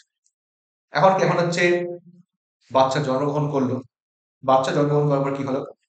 এই যে আমাদের যে ২ মিলিয়ন যে সংখ্যাটা ছিল প্রত্যেকটা ওভারির মধ্যে, সেই সংখ্যাটা কমে যায়। সংখ্যাটা কমে হয়ে যায় কত? মোটামুটি ৬০ থেকে ৮০,০০০ হয়ে যায়। বুঝা গেল? অনেকগুলো মাঝখানে হচ্ছে নষ্ট হয়ে গেছে। তো কি হলো? একদম সুপ্ত অবস্থায় সেগুলো হচ্ছে পড়ে থাকবে। কতদিন পড়ে থাকবে? একদম যতক্ষণ না পর্যন্ত বয়ঃসন্ধি কাল আসছে। এখন ওই প্রাইমারি যে ফলিকল সেটা তৈরি হয়ে বলছিল, তখন যখন বয়ঃসন্ধি কাল যখন আসলো তখন কি হলো? বডির মধ্যে ইস্ট্রোজেন প্রজেস্টেরন প্রচুর মধ্যে বেড়ে গেছে। যখন বয়ঃসন্ধি কাল যেহেতু বডির মধ্যে ইস্ট্রোজেন মান অনেকটা বেশি, তো এবার ইস্ট্রোজেনের অভাবে সমস্ত গল্প শুরু হবে। তো এটা ধরলাম হচ্ছে এরা আগের থেকে শুরু করি। এটা হচ্ছে আমাদের ওই গ্র্যানুলোসা সেলের হচ্ছে একটা লেয়ার। এটা হচ্ছে গ্র্যানুলোসা সেল হচ্ছে একটা লেয়ার থাকে। এটা হচ্ছে কি? এটা হচ্ছে আমাদের মানে প্রাইমারি oocyte, ঠিক আছে? গ্র্যানুলোসা সেলের লেয়ার, এটা ছিল হচ্ছে আমাদের প্রাইমারি oocyte। তো তার মধ্যে একটু মডিফিকেশন কি হলো? এখানে হচ্ছে প্রাইমারি oocyte থাকলো। এটা হচ্ছে আমাদের প্রাইমারি oocyte থাকলো। সেটা হচ্ছে একটা ডিপ্লয়েড সেল। এখন কি হলো? এখানে হচ্ছে আরেকটা বাইরে একটা লেয়ারের সৃষ্টি হলো। সেই লেয়ারটার নাম দেবো কি? সেই লেয়ারটার নাম দেবো হচ্ছে আমরা থিকা। আর এই যে আমাদের যে বললাম যে গ্র্যানুলোসা সেল যেটা আছে সেটা মানে ৩-৪ টা লেয়ার সেটা উৎপন্ন করলো। এবং সেখানে কি হলো? এই যে আমাদের যে গ্র্যানুলোসা সেল যেটা আছে না? সেটা কি? সেটা হচ্ছে মানে মাল্টিপল লেয়ার, মোটামুটি একের বেশি লেয়ার সেখানে উৎপন্ন করবে এবং বাইরে একটা উৎপন্ন করে তাকে বলবো থিকা। একে বলবে কি? একে আমরা বলবো হচ্ছে সেকেন্ডারি ফলিকল। আগেরটা ছিল হচ্ছে আমরা প্রাইমারি ফলিকল, এগুলো উৎপন্ন করলে সেকেন্ডারি ফলিকল। তারপর আসবে কি? তারপর আসবে হচ্ছে আমাদের টারশারি ফলিকল। কি হলো? তো যখন হচ্ছে টারশারি ফলিকল থাকে তখন কি হয়, এই যে আমাদের যে ডিপ্লয়েড যে ছিল প্রাইমারি ওসাইট, সেই ডিপ্লয়েড প্রাইমারি ওসাইট যেটা আছে সেটা হচ্ছে করে কি, তো মিওসিস বিভাজন সম্পন্ন করে এবং একটা বড় সেল উৎপন্ন করে এবং তার সঙ্গে সঙ্গে একটা ছোট সেল উৎপন্ন করে। যেই যে ছোট সেল উৎপন্ন করলো তাকে আমরা বলবো কি, প্রাইমারি পোলার বডি। যেহেতু এটার মধ্যে নিউক্লিয়াস এবং সাইটোপ্লাজমের পরিমাণ খুব কম, তাই সেটা ধ্বংস হয়ে যাচ্ছে। আর এই যে উৎপন্ন করলো বড় সেল, তাকে আমরা বলবো হচ্ছে সেকেন্ডারি ওসাইট। বুঝা গেল? এটা হচ্ছে আমাদের সেই সেকেন্ডারি ওসাইট, মানে সেটা হচ্ছে একটা হ্যাপ্লয়েড সেল। মিওসিস ওয়ান তার প্রথম বিভাজন সম্পন্ন করেছে, এটা হচ্ছে আমাদের সেকেন্ডারি ওসাইট। ঠিক আছে? এবং এর বাইরে কি হলো, এই যে আমাদের যে থিকা লেয়ার যেটা আছে সেটা হচ্ছে দুটো লেয়ারে হচ্ছে ভাগ হয়ে গেল। বাইরেরটার নাম হচ্ছে বলবো থিকা এক্সটার্না, আর ভিতরে যে লেয়ারটা আছে তাকে আমরা নাম দিব হচ্ছে থিকা ইন্টারনা। বাইরের একটা হয়ে গেল থিকা এক্সটার্না, আর ভিতরে যে লেয়ারটা আছে সেটা হয়ে গেল হচ্ছে আমাদের থিকা ইন্টারনা। ঠিক আছে? আর এখানে কি হলো, এখানে হচ্ছে একটা এরকম ছোট্ট একটা এরকম গহ্বরের মতন অংশের সৃষ্টি হলো। সেই গহ্বরের অংশের নাম কি দিব, সেই গহ্বরের মতো অংশের নাম দেবো হচ্ছে আমরা অ্যান্ট্রাম। একটা ফ্লুইড ফিল্ড কেমিস্ট্রি, যার মধ্যে কি নানা রকম ফ্লুইড ফিল্ড ক্যাভিটি, মানে তার মধ্যে নানা রকম তরল পদার্থ থাকে, এটা হচ্ছে একটা ফ্লুইড ফিল্ড ক্যাভিটি। তার মধ্যে একটা ফ্লুইড ফ্লুইড ফিল্ড ক্যাভিটি সৃষ্টি হলো, যাকে আমরা নাম দিলাম হচ্ছে অ্যান্ট্রাম। বুঝা গেল? আর এখানে কি, এখানে তো আমাদের নর্মাল যে গ্র্যানুলোসার সেল লেয়ারটা পড়ে আছে। এখন তো গল্পটা হচ্ছে এরকম, এই যে আমাদের যে সেকেন্ডারি ওসাইট সেটা করবে কি, সেটা হচ্ছে এই যে আমাদের বললাম সেকেন্ডারি ওসাইট যে আছে সেটা হচ্ছে কি, মনে হয় হচ্ছে এবার তার বিভাজনটা সম্পন্ন হবে, কিন্তু সেটা হয় না। সেকেন্ডারি ওসাইট করে হচ্ছে কি, যে না সেটা হচ্ছে কি, মিওসিস টু এর মেটাফেজ দশায় এসে সেটা হচ্ছে ব্লক হয়ে থাকে। মিওসিস টু এর মেটাফেজ দশায় সেটা হচ্ছে ব্লক হয়ে থাকে, কতক্ষণ না ব্লকে থাকবে না, ততক্ষণ না পর্যন্ত যদি কোনো শুক্রাণু আসে, যদি কোনো স্পাম বাইরে থেকে আসে, তবে আমাদের যে সেকেন্ডারি ওসাইট যেটা আছে সেটা তার হচ্ছে তার মিওসিস টু বিভাজন সম্পন্ন করবে এবং সেখানে সেম গল্প আসে। এখানে উৎপন্ন করবে হচ্ছে একটা সেকেন্ডারি পোলার বডি উৎপন্ন করবে এবং তার অংশ উৎপন্ন করবে হচ্ছে কি, এটা হচ্ছে আমাদের ওভাম উৎপন্ন করবে। বুঝা গেল? যেটা আমরা বলতে হচ্ছে ডিম্বাণু। সে উৎপন্ন করবে তখনই যখন যদি সেখানে কোনো স্পার্ম আসে। আর যদি স্পার্ম না আসে তাহলে কি হবে?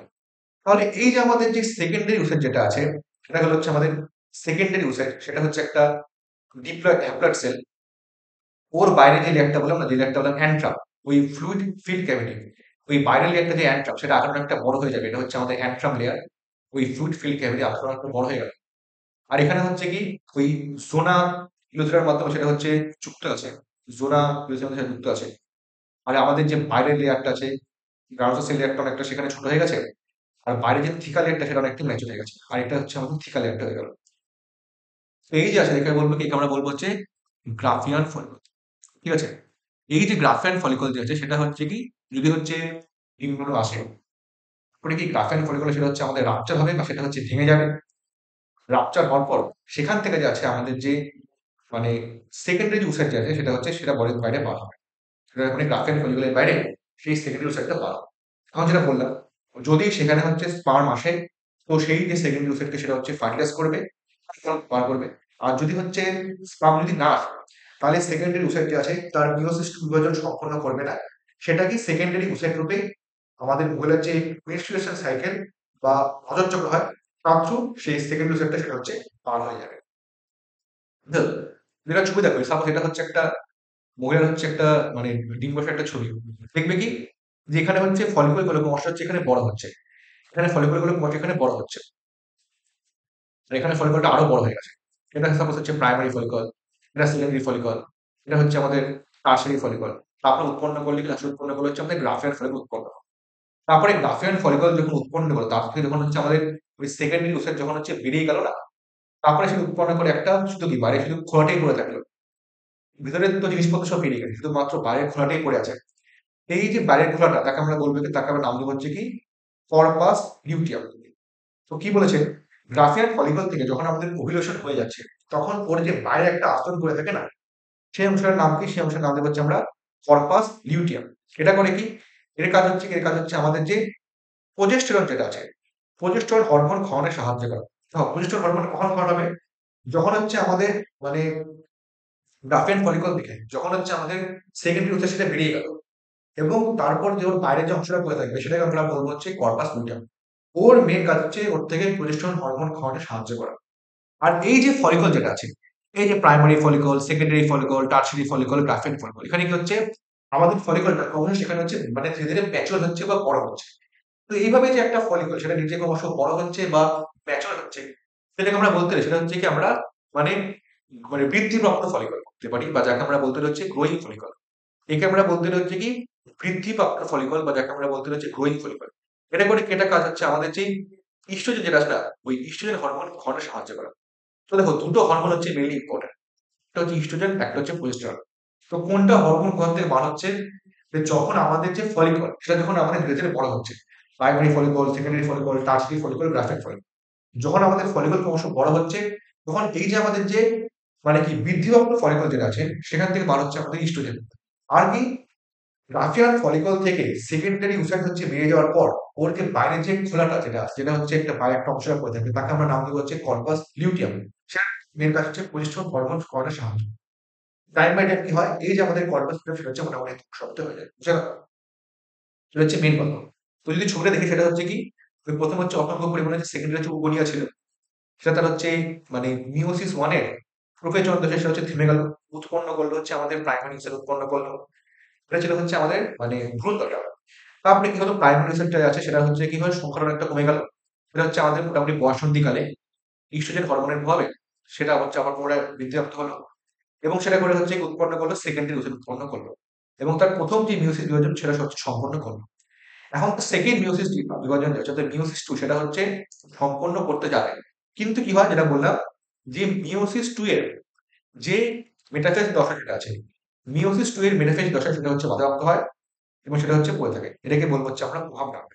এখন যদি হচ্ছে সেখানে কোনো স্পার্ম আসে, তবে সেটা তার পরের যে মিওসিস টু বিভাজন সেটা সম্পন্ন করে, এবং সেখানে উৎপন্ন করে একটা সেকেন্ডারি পোলার বডি এবং একটা ওভাম উৎপন্ন করবে। আর প্রথমবার যখন যে মিউজিক বিভাজনটা সম্পন্ন করলো, সেখানে সেম বলবো, একটা প্রাইমারি পোলার বডি উৎপন্ন করেছিল এবং তার সঙ্গে সঙ্গে সেকেন্ডারি উৎপন্ন উৎপন্ন করেছিল। যেহেতু হচ্ছে পোলার বডি যেগুলো আছে, যেগুলো যেহেতু কি আকারটা একটা ছোট, কারণ তার মধ্যে নিউক্লিয়ার সাইটোজেন পরিমাণ সেখানে খুব কম থাকে, ফলে সেই সেলটা আর পরবর্তীকালে হচ্ছে আর সার্ভাইভ করতে পারে না। ফলে কিছুক্ষণ কয়েক সময় পর কি হয়, সেই যে প্রাইমারি পোলার বডি বলো বা সেকেন্ডারি পোলার বডি বলো কেন, সেগুলো হচ্ছে আমাদের বুঝে গেল। এটা হচ্ছে আমাদের মেইন গোল। ঠিক আছে, আশা করি কথাটা আশা করি বোঝা গেছে। এবার যেটা আসবো সেটা হচ্ছে কি আমাদের মানে মেনস্ট্রুয়েশন সাইকেল। এবার যে টপিকটা আসবে সেটা হচ্ছে কি আমাদের মেনস্ট্রুয়েশন সাইকেল। দেখো, মেনস্ট্রুয়েশন সাইকেল মানে যাকে আমরা বলতে পারি হচ্ছে কি রজত চক্র যাকে বলতে, বা যাকে আমরা বলতে পারি হচ্ছে ঋতুচক্র যেটাকে আমরা বলতে পারি। তাই একটু জল খেয়ে নিই।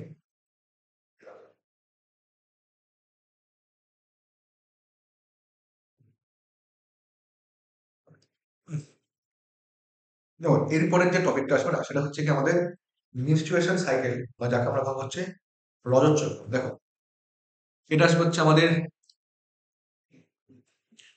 মিনস্ট্রুয়াল সাইকেল, বা যাকে আমরা বলতে পারি হচ্ছে রজত চক্র বা ঋতুচক্র। দেখো, মেনস্ট্রুয়াল সাইকেল, রজত চক্র বা ঋতুচক্র যেটা আছে, সেটা হচ্ছে কি মোটামুটি কি হয় 28 দিনের মতন সেটা হচ্ছে হয়ে থাকে, বা যাকে বলতে পারি প্লাস মাইনাস 2 ডেজ। 28 + -2 ডেজ যেটা আছে, ওটা হচ্ছে একটা মেনস্ট্রুয়াল সাইকেল হচ্ছে সময়টা। তো ওর মধ্যে দুটো হচ্ছে চেঞ্জ হচ্ছে, দু জায়গায় মেইনলি হচ্ছে চেঞ্জটা হচ্ছে হয়ে থাকে। এক নম্বর চেঞ্জ হচ্ছে কোথায়, এক নম্বর চেঞ্জ হচ্ছে আমাদের ওভারির মধ্যে এক নম্বর চেঞ্জ হচ্ছে, বা যাকে আমরা বলতে পারছি ডিম্বাশয়ের মধ্যে এক রকম চেঞ্জ হচ্ছে। আরেকটা হচ্ছে কথা, আরেকটা হচ্ছে আমাদের যে জ্বরের যে আছে না, জ্বরের মধ্যে একরকম চেঞ্জ হচ্ছে। দেখো, ওভারির মধ্যে কি হচ্ছে, এই যে আমাদের যে ফলিকল যেগুলো আছে, primary follicle, secondary follicle, tertiary follicle, graafian follicle, corpus luteum উৎপন্ন হচ্ছে, এবং এখান থেকে ইস্ট্রোজেন হরমোন বাড়লো, এখান থেকে প্রোস্টেরন হরমোন বাড়লো। আর আমাদের জ্বরের যে একদম যে ভিতরকার যে লেয়ারটা, যাকে আমরা নাম দিলাম হচ্ছে এন্ডোমেট্রিয়াম। তো এই যে জ্বরের যে একদম এন্ডোমেট্রিয়াম, তার মধ্যে চেঞ্জ হচ্ছে। তো মেনলি হচ্ছে দু জায়গায় চেঞ্জ হচ্ছে, একটা হচ্ছে আমাদের এন্ডোমেট্রিয়ামে চেঞ্জ হচ্ছে, আর একটা হচ্ছে আমাদের চেঞ্জ হচ্ছে ওভারির মধ্যে চেঞ্জ হচ্ছে। দেখো, যদি দেখি ওর মধ্যে মেনলি হচ্ছে প্রথম দেখবো হচ্ছে আমরা ওভারির চেঞ্জ দেখবো, ঠিক আছে? প্রথম দেখবো হচ্ছে আমরা ওভারির চেঞ্জ দেখবো। ওভারির চেঞ্জ যদি দেখি, ওর মধ্যে তিনটে হচ্ছে দশা আছে। কি কি? প্রথম দশাটাকে আমরা বলবো হচ্ছে কি ফলিকুলার দশা। প্রথম দশাকে আমরা বলবো হচ্ছে ফলিকুলার দশা। সেটা থাকে কোথায়? এটা থাকে মোটামুটি হচ্ছে 6 থেকে 13 দিন থেকে হচ্ছে আমাদের ফলিকুলার দশা। সেকেন্ড হচ্ছে কি, সেকেন্ড হচ্ছে আমাদের মানে ওভিউলেশন। বা যাকে আমরা বলতে হচ্ছে কি আমাদের যে ডিম্বাণু যেটা আছে সেটা হচ্ছে মানে গ্রাফেন ফলিকলকে রাপচার করে সেটা হচ্ছে বডির বাইরে বার হয়। এটা হচ্ছে আমাদের ওভিউলেশন। সেটা হয় কবে? সেটা হয় হচ্ছে আমাদের ১৪ নম্বর দিনে হয় হচ্ছে আমাদের ওভুলেশন। ঠিক আছে? ৬ থেকে ১৩ হচ্ছে ফলিকুলার দশা। ওভুলেশন হচ্ছে আমাদের ১৪ নম্বর দিনে। এবার ওভুলেশনের ফলে কি হবে? কর্পাস লিউটেম উৎপন্ন করবে। এটাকে বলবো হচ্ছে কি এটাকে পরেরটাকে বলবো হচ্ছে আমরা লিউটিয়াল দশা। বোঝা গেল? তো মেইনলি ৩ ভাবে সম্পন্ন হচ্ছে। একটা হচ্ছে ফলিকুলার দশা, একটা হচ্ছে আমাদের ওভুলেশন হচ্ছে ১৪ নম্বর দিনে ওভুলেশন দশা। আরেকটা হচ্ছে আমাদের নিউক্লিয়াসের দশা। এটা কি আমাদের নেক্সট যে পদ্ধতি যেটা আছে সেটা হবে হচ্ছে আমাদের লিউটিয়াল দশা সেটা হচ্ছে হবে। এখন দেখো, এটা গেল হচ্ছে আমাদের মানে আমাদের ওভারির মধ্যে যে সমস্ত চেঞ্জ হলো। আরেকটা যেটা হচ্ছে কথা আরেকটা যেটা হচ্ছে বললাম যেটা কোথায়? জরায়ুর মধ্যে হচ্ছে আরেকটা চেঞ্জ হচ্ছে। জরায়ু বা যাকে আমরা বলতে পারি ইউটেরাস। তো দেখো জরায়ু বা ইউটেরাসের মধ্যে কি সমস্ত চেঞ্জ হচ্ছে? ব্যাপারটা বোঝার চেষ্টা করতে হবে। জরায়ু ইউটেরাসের মধ্যে কি সবার প্রথমটা যে দশা যে আসবে তার নাম হচ্ছে কি? ওর নাম হচ্ছে আমাদের মেনস্ট্রুয়াল দশা। মানে সেখানে কি? মানে সেখানে হচ্ছে আমাদের ব্লিডিং হবে। সেখানে মেইনলি হচ্ছে ব্লিডিং হবে আমাদের মেনস্ট্রুয়াল দশা। এটা কি? মোটামুটি আমাদের ৩ থেকে ৫ দিন যেটা আছে সেই দশাটা হচ্ছে স্থায়ী থাকবে। ১ম দিকে হচ্ছে আমাদের মেনস্ট্রুয়াল দশা। ঠিক আছে? এটা হয়ে গেল হচ্ছে আমাদের মেনস্ট্রুয়াল দশা হয়ে গেল। তারপরে আসবে হচ্ছে কি? তারপরে আসবে হচ্ছে আমাদের প্রলিফেরেটিভ দশা বা প্রলিফেরেটিভ ফেজ। তারপরে আসবে হচ্ছে কি? তারপরে আসবে হচ্ছে আমাদের সিক্রেটারি দশা বা যাকে আমরা বলতে পারি হচ্ছে সিক্রেটারি ফেজ। দেখো নামটা একটু কঠিন লাগছে যে কি না কি বলছি। Initiation phase, proliferative phase, secretory phase. ওইদিকে হচ্ছে আমাদের যেগুলো বললাম যে প্রথমে হবে হচ্ছে আমাদের ওই ফলিকুলার দশা, তারপর ওভিউলেশন দশা, তারপর হচ্ছে ইউটেরাল দশা। ব্যাপারটা একদম সহজ দেখো একদম সহজভাবে বুঝবে কিচ্ছু জিনিসটা। এটা হচ্ছে সাপোজ বললাম হচ্ছে আমাদের একটা ওভারির ছবি। এটা হচ্ছে একটা আমাদের ওভারি বা ডিম্বাশয়ের ছবি। আর এটা হচ্ছে কি? এটা হচ্ছে আমাদের একটা সাপোজ জিনিসটা এখানে আঁকে আমরা। এটা ধরলাম হচ্ছে আমাদের একটা ওই ওই কি বলে? জরায়ুর ছবি। এটা হচ্ছে আমাদের ওভারির ছবি। আর এটা হচ্ছে আমাদের একটা জরায়ুর ছবি। ১ম অবস্থায় কি হচ্ছে? বোঝার চেষ্টা করি। ১ম অবস্থায় কি হচ্ছে? প্রাইমারি ফলিকল থেকে সেকেন্ডারি ফলিকল থেকে টারশিয়ারি ফলিকল সেখান থেকে উৎপন্ন করলো গ্রাফাইট ফলিকল। ১ম অবস্থায় কি হচ্ছে? এই যে ফলিকল যেগুলো আছে সেগুলো হচ্ছে ক্রমশ হচ্ছে বড় হচ্ছে। Primary follicle, secondary follicle, tertiary follicle, graafian follicle. ফলিকলটা ক্রমশ হচ্ছে বড় হচ্ছে। তো এই যে ফলিকলটা ১ম অবস্থায় ক্রমশ বড় হচ্ছে তাকে আমরা বলবো কি? তাকে আমরা বলবো হচ্ছে ফলিকুলার দশা। এটা মোটামুটি ৬ থেকে ১৩ দিন সেটা হচ্ছে সময় লাগবে। এবার দেখো যখন ফলিকুলার দশা হচ্ছে মানে যখন হচ্ছে ফলিকল গুলো ক্রমশ বড় হচ্ছে আমরা ছোটবেলায় কি বললাম যে আমাদের যে যখন ফলিকল যখন বড় হয় তখন সেখান থেকে যে হরমোনটা বার হয় তার নাম কি? তার নাম হচ্ছে আমাদের ইস্ট্রোজেন। তো যখন ফলিকলটা বড় হচ্ছে যখন সেখান থেকে হরমোন বার হচ্ছে তখন তার নাম হচ্ছে ইস্ট্রোজেন হরমোন সেখান থেকে বার হচ্ছে। ইস্ট্রোজেনের কাজ হচ্ছে কি? ইস্ট্রোজেনের কাজ হচ্ছে কি? ওই ৬ থেকে ১৩ নম্বর সময় যে হচ্ছে দিনটা যে আছে সেটা করবে কি? যে আমাদের যে মিউসিউশন যে আছে না ওটার পরে করবে কি? এই যে আমাদের এন্ডোমেট্রিয়াম যে আছে সেটাকে হচ্ছে মোটামুটি আবার পুরু হতে আবার বড় হতে সাহায্য করবে। কিছুদিন হলে কি হয়? আমাদের যে এন্ডোমেট্রিয়াম সেটা হচ্ছে আবার পুনরায় বৃদ্ধিপ্রাপ্ত হবে। বৃদ্ধিপ্রাপ্তকে ইংলিশে বলা হচ্ছে proliferation। তার জন্য এটাকে বলবো হচ্ছে আমরা proliferative দশা। proliferative দশা কখন হচ্ছে? যখন হচ্ছে আমাদের ওভারির ৬ থেকে ১৩ নম্বর দিন সেটা হচ্ছে। এবার ধরো আমরা কি হলো? এবার আসলে হচ্ছে আমাদের ১৪ নম্বর দিন আসলো। ১৪ নম্বর দিনে কি হয়ে গেল? এই যে গ্রাফিয়ান ফলিকল যেটা আছে সেখান থেকে কি হলো? সেখান থেকে হচ্ছে আমাদের ওভামটা সেটা হচ্ছে বেরিয়ে গেল। এটাকে বলবো হচ্ছে আমরা ওভিউলেশন। এবার ধরো কি আসবে? যখন ওভিউলেশন হচ্ছে মাথায় রাখবে কি যখন ওভুলেশন হচ্ছে অর্থাৎ ১৪ নম্বর দিনে যখন হচ্ছে আমাদের মানে ওভুলেশন হচ্ছে মানে ওভাম যে আছে সেটা হচ্ছে আমাদের গ্রাফেন ফলিকল থেকে বেরিয়ে যাচ্ছে। ওভুলেশনের ঠিক আগে কি হয়? আমাদের বডিতে হচ্ছে সমস্ত হরমোন বিশেষ করে ফলিকল স্টিমুলেটিং হরমোন, লিউটিনাসিং হরমোন সেই সমস্ত হরমোনের পরিমাণ অনেক বেড়ে যাচ্ছে। মেইনলি বাড়ে হচ্ছে এলএইচ হরমোনের পরিমাণের মান। এটাকে বলবে কি? এটাকে আমরা বলবো হচ্ছে এলএইচ সার্জ। তো এলএইচ সার্জ মানে কি? না ওই এলএইচ এর মেইন কাজ হচ্ছে কর্পাস লিউটেমকে নিয়ন্ত্রণ করতে সাহায্য করবে। এবার ওভুলেশন যখন হয়ে যাবে তখন কি আমাদের গ্রাফেন ফলিকল সেটাই তো আমাদের কর্পাস লিউটেমে পরিণত হয়ে যাবে। তাই এলিজ বুঝতে পারছেন যে আমার এবার অনেক ভূমিকা আছে। তাহলে কি হচ্ছে? যখন ওভুলেশন হচ্ছে তার ঠিক আগে আমাদের যে লিউটেনারি হরমোনের যে পরিমাণ তার মানটা কি বলতে অনেকটা বেড়ে যাচ্ছে। যাকে আমরা বলবো হচ্ছে এলএইচ সার্ভ। একে আমরা বলবো হচ্ছে এলএইচ সার্জ। এলএইচ সার্জ মানে কি, লিউটেনাসি হরমোনের পরিমাণটা সেটা বডিতে অনেকটা বেড়ে যাওয়া, এটাকে বলবো হচ্ছে আমরা এলএইচ সার্জ। তো এটা তো হলো হচ্ছে আমাদের একটা এলএইচ সার্জ বলে একটা ঘটনা ঘটে। এবার দেখো, একদম কমন সেন্স। তারপরে সেটা হচ্ছে কর্পাস লিউটেমটা উৎপন্ন হয়ে গেল। এটা উৎপন্ন করলো হচ্ছে আমাদের কর্পাস লিউটেম উৎপন্ন করলো। কর্পাস লিউটেমটা উৎপন্ন করলো, মেন কাজ হচ্ছে কি, যারা কর্পাস লিউটেম যেটা আছে, এটা করবে কি, প্রোজেস্টেরন হরমোন ক্ষরণে সাহায্য করবে। যার মেন কাজ হচ্ছে কি, এই যে আমাদের যে মানে ইউটেরাস যেটা আছে ওর মধ্যে অসংখ্য গ্ল্যান্ড সৃষ্টিতে সাহায্য করে, এবং গ্ল্যান্ড থেকে কি হবে, নানা রকম যে পদার্থ সেগুলো হচ্ছে বার হবে। তো সেটা প্রোজেস্টেরনের কাজ হচ্ছে আমাদের যে ইউটেরাস ওপরে আছে তার মধ্যে নানা রকম গ্ল্যান্ড সৃষ্টিতে সাহায্য করা। তো সেটা করবে হচ্ছে কি, যদি এখানে কর্পাস লিউটেম উৎপন্ন হচ্ছে তার জন্য একে বলবো হচ্ছে আমরা লিউটিয়াল ফেজ। সেটা হবে কখন, যে আমাদের ওভুলেশন হওয়ার পর নেক্সট 14 দিন সেটা হচ্ছে হবে। সেখানে যেহেতু ওখান থেকে প্রোজেস্টেরন হরমোনটা বার হলো, আর প্রোজেস্টেরন হরমোনের কাজ হচ্ছে কি, ওটা এন্ডোমেট্রিয়ামে কাজ করবে, এবং এন্ডোমেট্রিয়াম থেকে করবে কি, নানা রকম যে গ্ল্যান্ড সাহায্য করবে, এবং গ্ল্যান্ড নানা রকম জিনিস হচ্ছে সিক্রেশন বা ক্ষরণে সাহায্য করবে। এর পরের দশা হয়ে যাবে হচ্ছে আমাদের সিক্রেটারি ফেজ। পরের দশা হয়ে যাবে হচ্ছে আমাদের সিক্রেটারি ফেজ। তাহলে সবার বোঝা গেছে। এবার দেখো, পরের গল্পটা হচ্ছে এরকম, সিক্রেটারি ফেজ শেষ। এবার পরের গল্পটা হচ্ছে এরকম, এই যে আমাদের যে সিক্রেটারি যে ফেজ ছিল, সেই সিক্রেটারি ফেজ হচ্ছে কি, যে নেক্সট 14 দিনে সেটা হচ্ছে হবে। কি হবে, এই যে আমাদের যে কর্পাস যে লিউটেম যেটা আছে না, যেটা এতদিন ধরে আমাদের প্রোজেস্টেরন হরমোনটা বার করছিল, এই কর্পাস লিউটেমটার আয়ু হচ্ছে 14 দিন। 14 দিন পর কর্পাস লিউটেম হচ্ছে আমাদের ফটো তুলবে, সে জয়বলি হয়ে যাবে। তখন কি, যেহেতু কর্পাস লিউটেম হচ্ছে আর আমাদের মধ্যে নেই, কর্পাস লিউটেম হচ্ছে নিচে বডিতে হচ্ছে ডিজেনারেট হয়ে গেছে, বডিতে ধ্বংস হয়ে গেছে। ফলে কি, কর্পাস লিউটেম থেকে এতদিন ধরে যে আমরা ওই প্রোজেস্টেরন হরমোনটা পাচ্ছিলাম, সেই প্রোজেস্টেরন হরমোনটা কর্পাস লিউটেম থেকে আর আমি পাচ্ছি না। যেহেতু হচ্ছে কর্পাস লিউটেম থেকে প্রোজেস্টেরন হরমোনটা আর পাচ্ছি না, তো ওর জন্য হবে কি, মানে এই যে প্রোজেস্টেরন হরমোনটা কি আগে কি করছিল কি, সেটা হচ্ছে কি, আমাদের যে ইউটেরাস যে আছে বা জরায়ু যে আছে ওর হচ্ছে গ্ল্যান্ড সিনথেসিসে সাহায্য করছিল। ফলে কি, এই যে আমাদের যে গ্ল্যান্ড এগুলো যে উৎপন্ন করছিল প্রোজেস্টেরন হরমোন, যেহেতু এখন আর পাচ্ছে না, তো ওর জন্য কি হবে, এই যে গ্ল্যান্ড গুলো যেগুলো আছে, সেই গ্ল্যান্ড গুলো সবগুলো কি ধ্বংসাপ্ত হয়ে যাবে। যেহেতু এই যে গ্ল্যান্ড যেগুলো আছে সেগুলো সব হচ্ছে কি, মানে ডেস্ট্রয় হয়ে যাবে বা ধ্বংস হয়ে যাবে। তো ওর জন্য কি হবে, ওই গ্ল্যান্ড ডেস্ট্রয় বা ধ্বংস হয়ে গেলে কি হবে, সেখানে যে আমাদের নানা রকম যে ব্লাড ভেসেল, সেখানে নানা রকম যে রক্তনালিকা, সেগুলো যেন ডেভেলপ হয়েছিল, সেগুলো ব্রেকআপ হয়ে মানে ব্রেকডাউন হয়ে যাবে। ব্রেকআপ ব্রেকআপ তো মানুষ আমার না, তাই না? তো সেই দিকে আমাদের সেগুলো কি, সেগুলো হচ্ছে আমাদের ব্রেকডাউন হয়ে যাবে, সেগুলো ভেঙে যাবে। তো ওর জন্য হবে কি, ওর জন্য সেখান থেকে হচ্ছে আমাদের যে ব্লাড সেটা হচ্ছে বডির বাইরে সেগুলো হচ্ছে বেরিয়ে আসবে। বুঝা গেল? কারণ কর্পাস লিউটেম ধ্বংস হয়ে গেছে।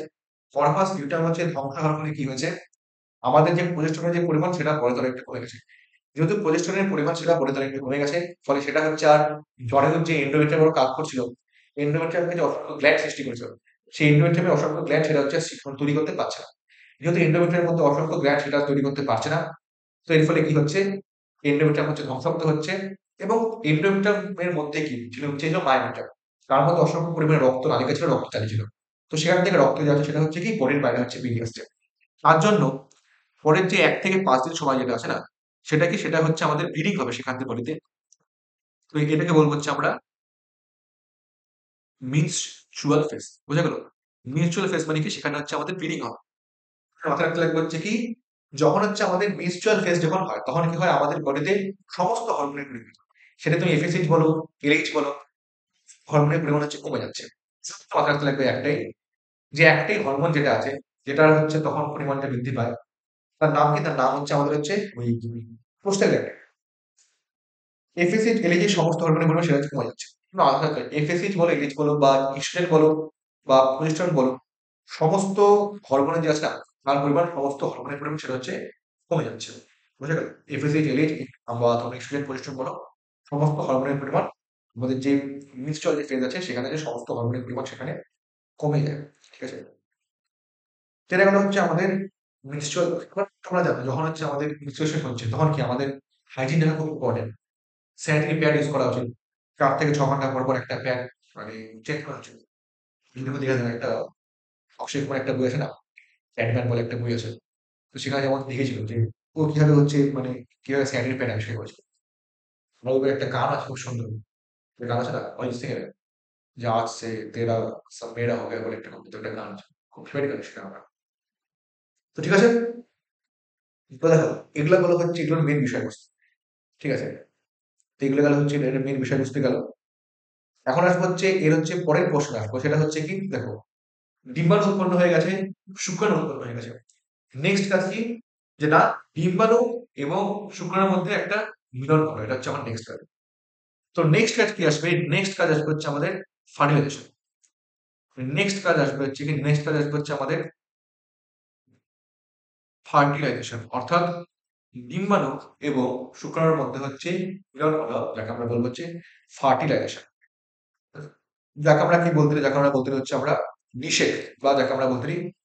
এবার ব্যাপারটা হচ্ছে এরকম, প্রথম স্কেলে হচ্ছে কি দেখো, আরেকটা জিনিস বলো যে আমাদের যে menstrual সাইকেল যেটা, সেটা হচ্ছে কি মানে যারা হচ্ছে স্তন্যপায়ী প্রাণী এবং তাদের মধ্যে যারা হচ্ছে প্রাইমেট, তাদের মধ্যে menstrual সাইকেল সেটা হচ্ছে হয়ে থাকে।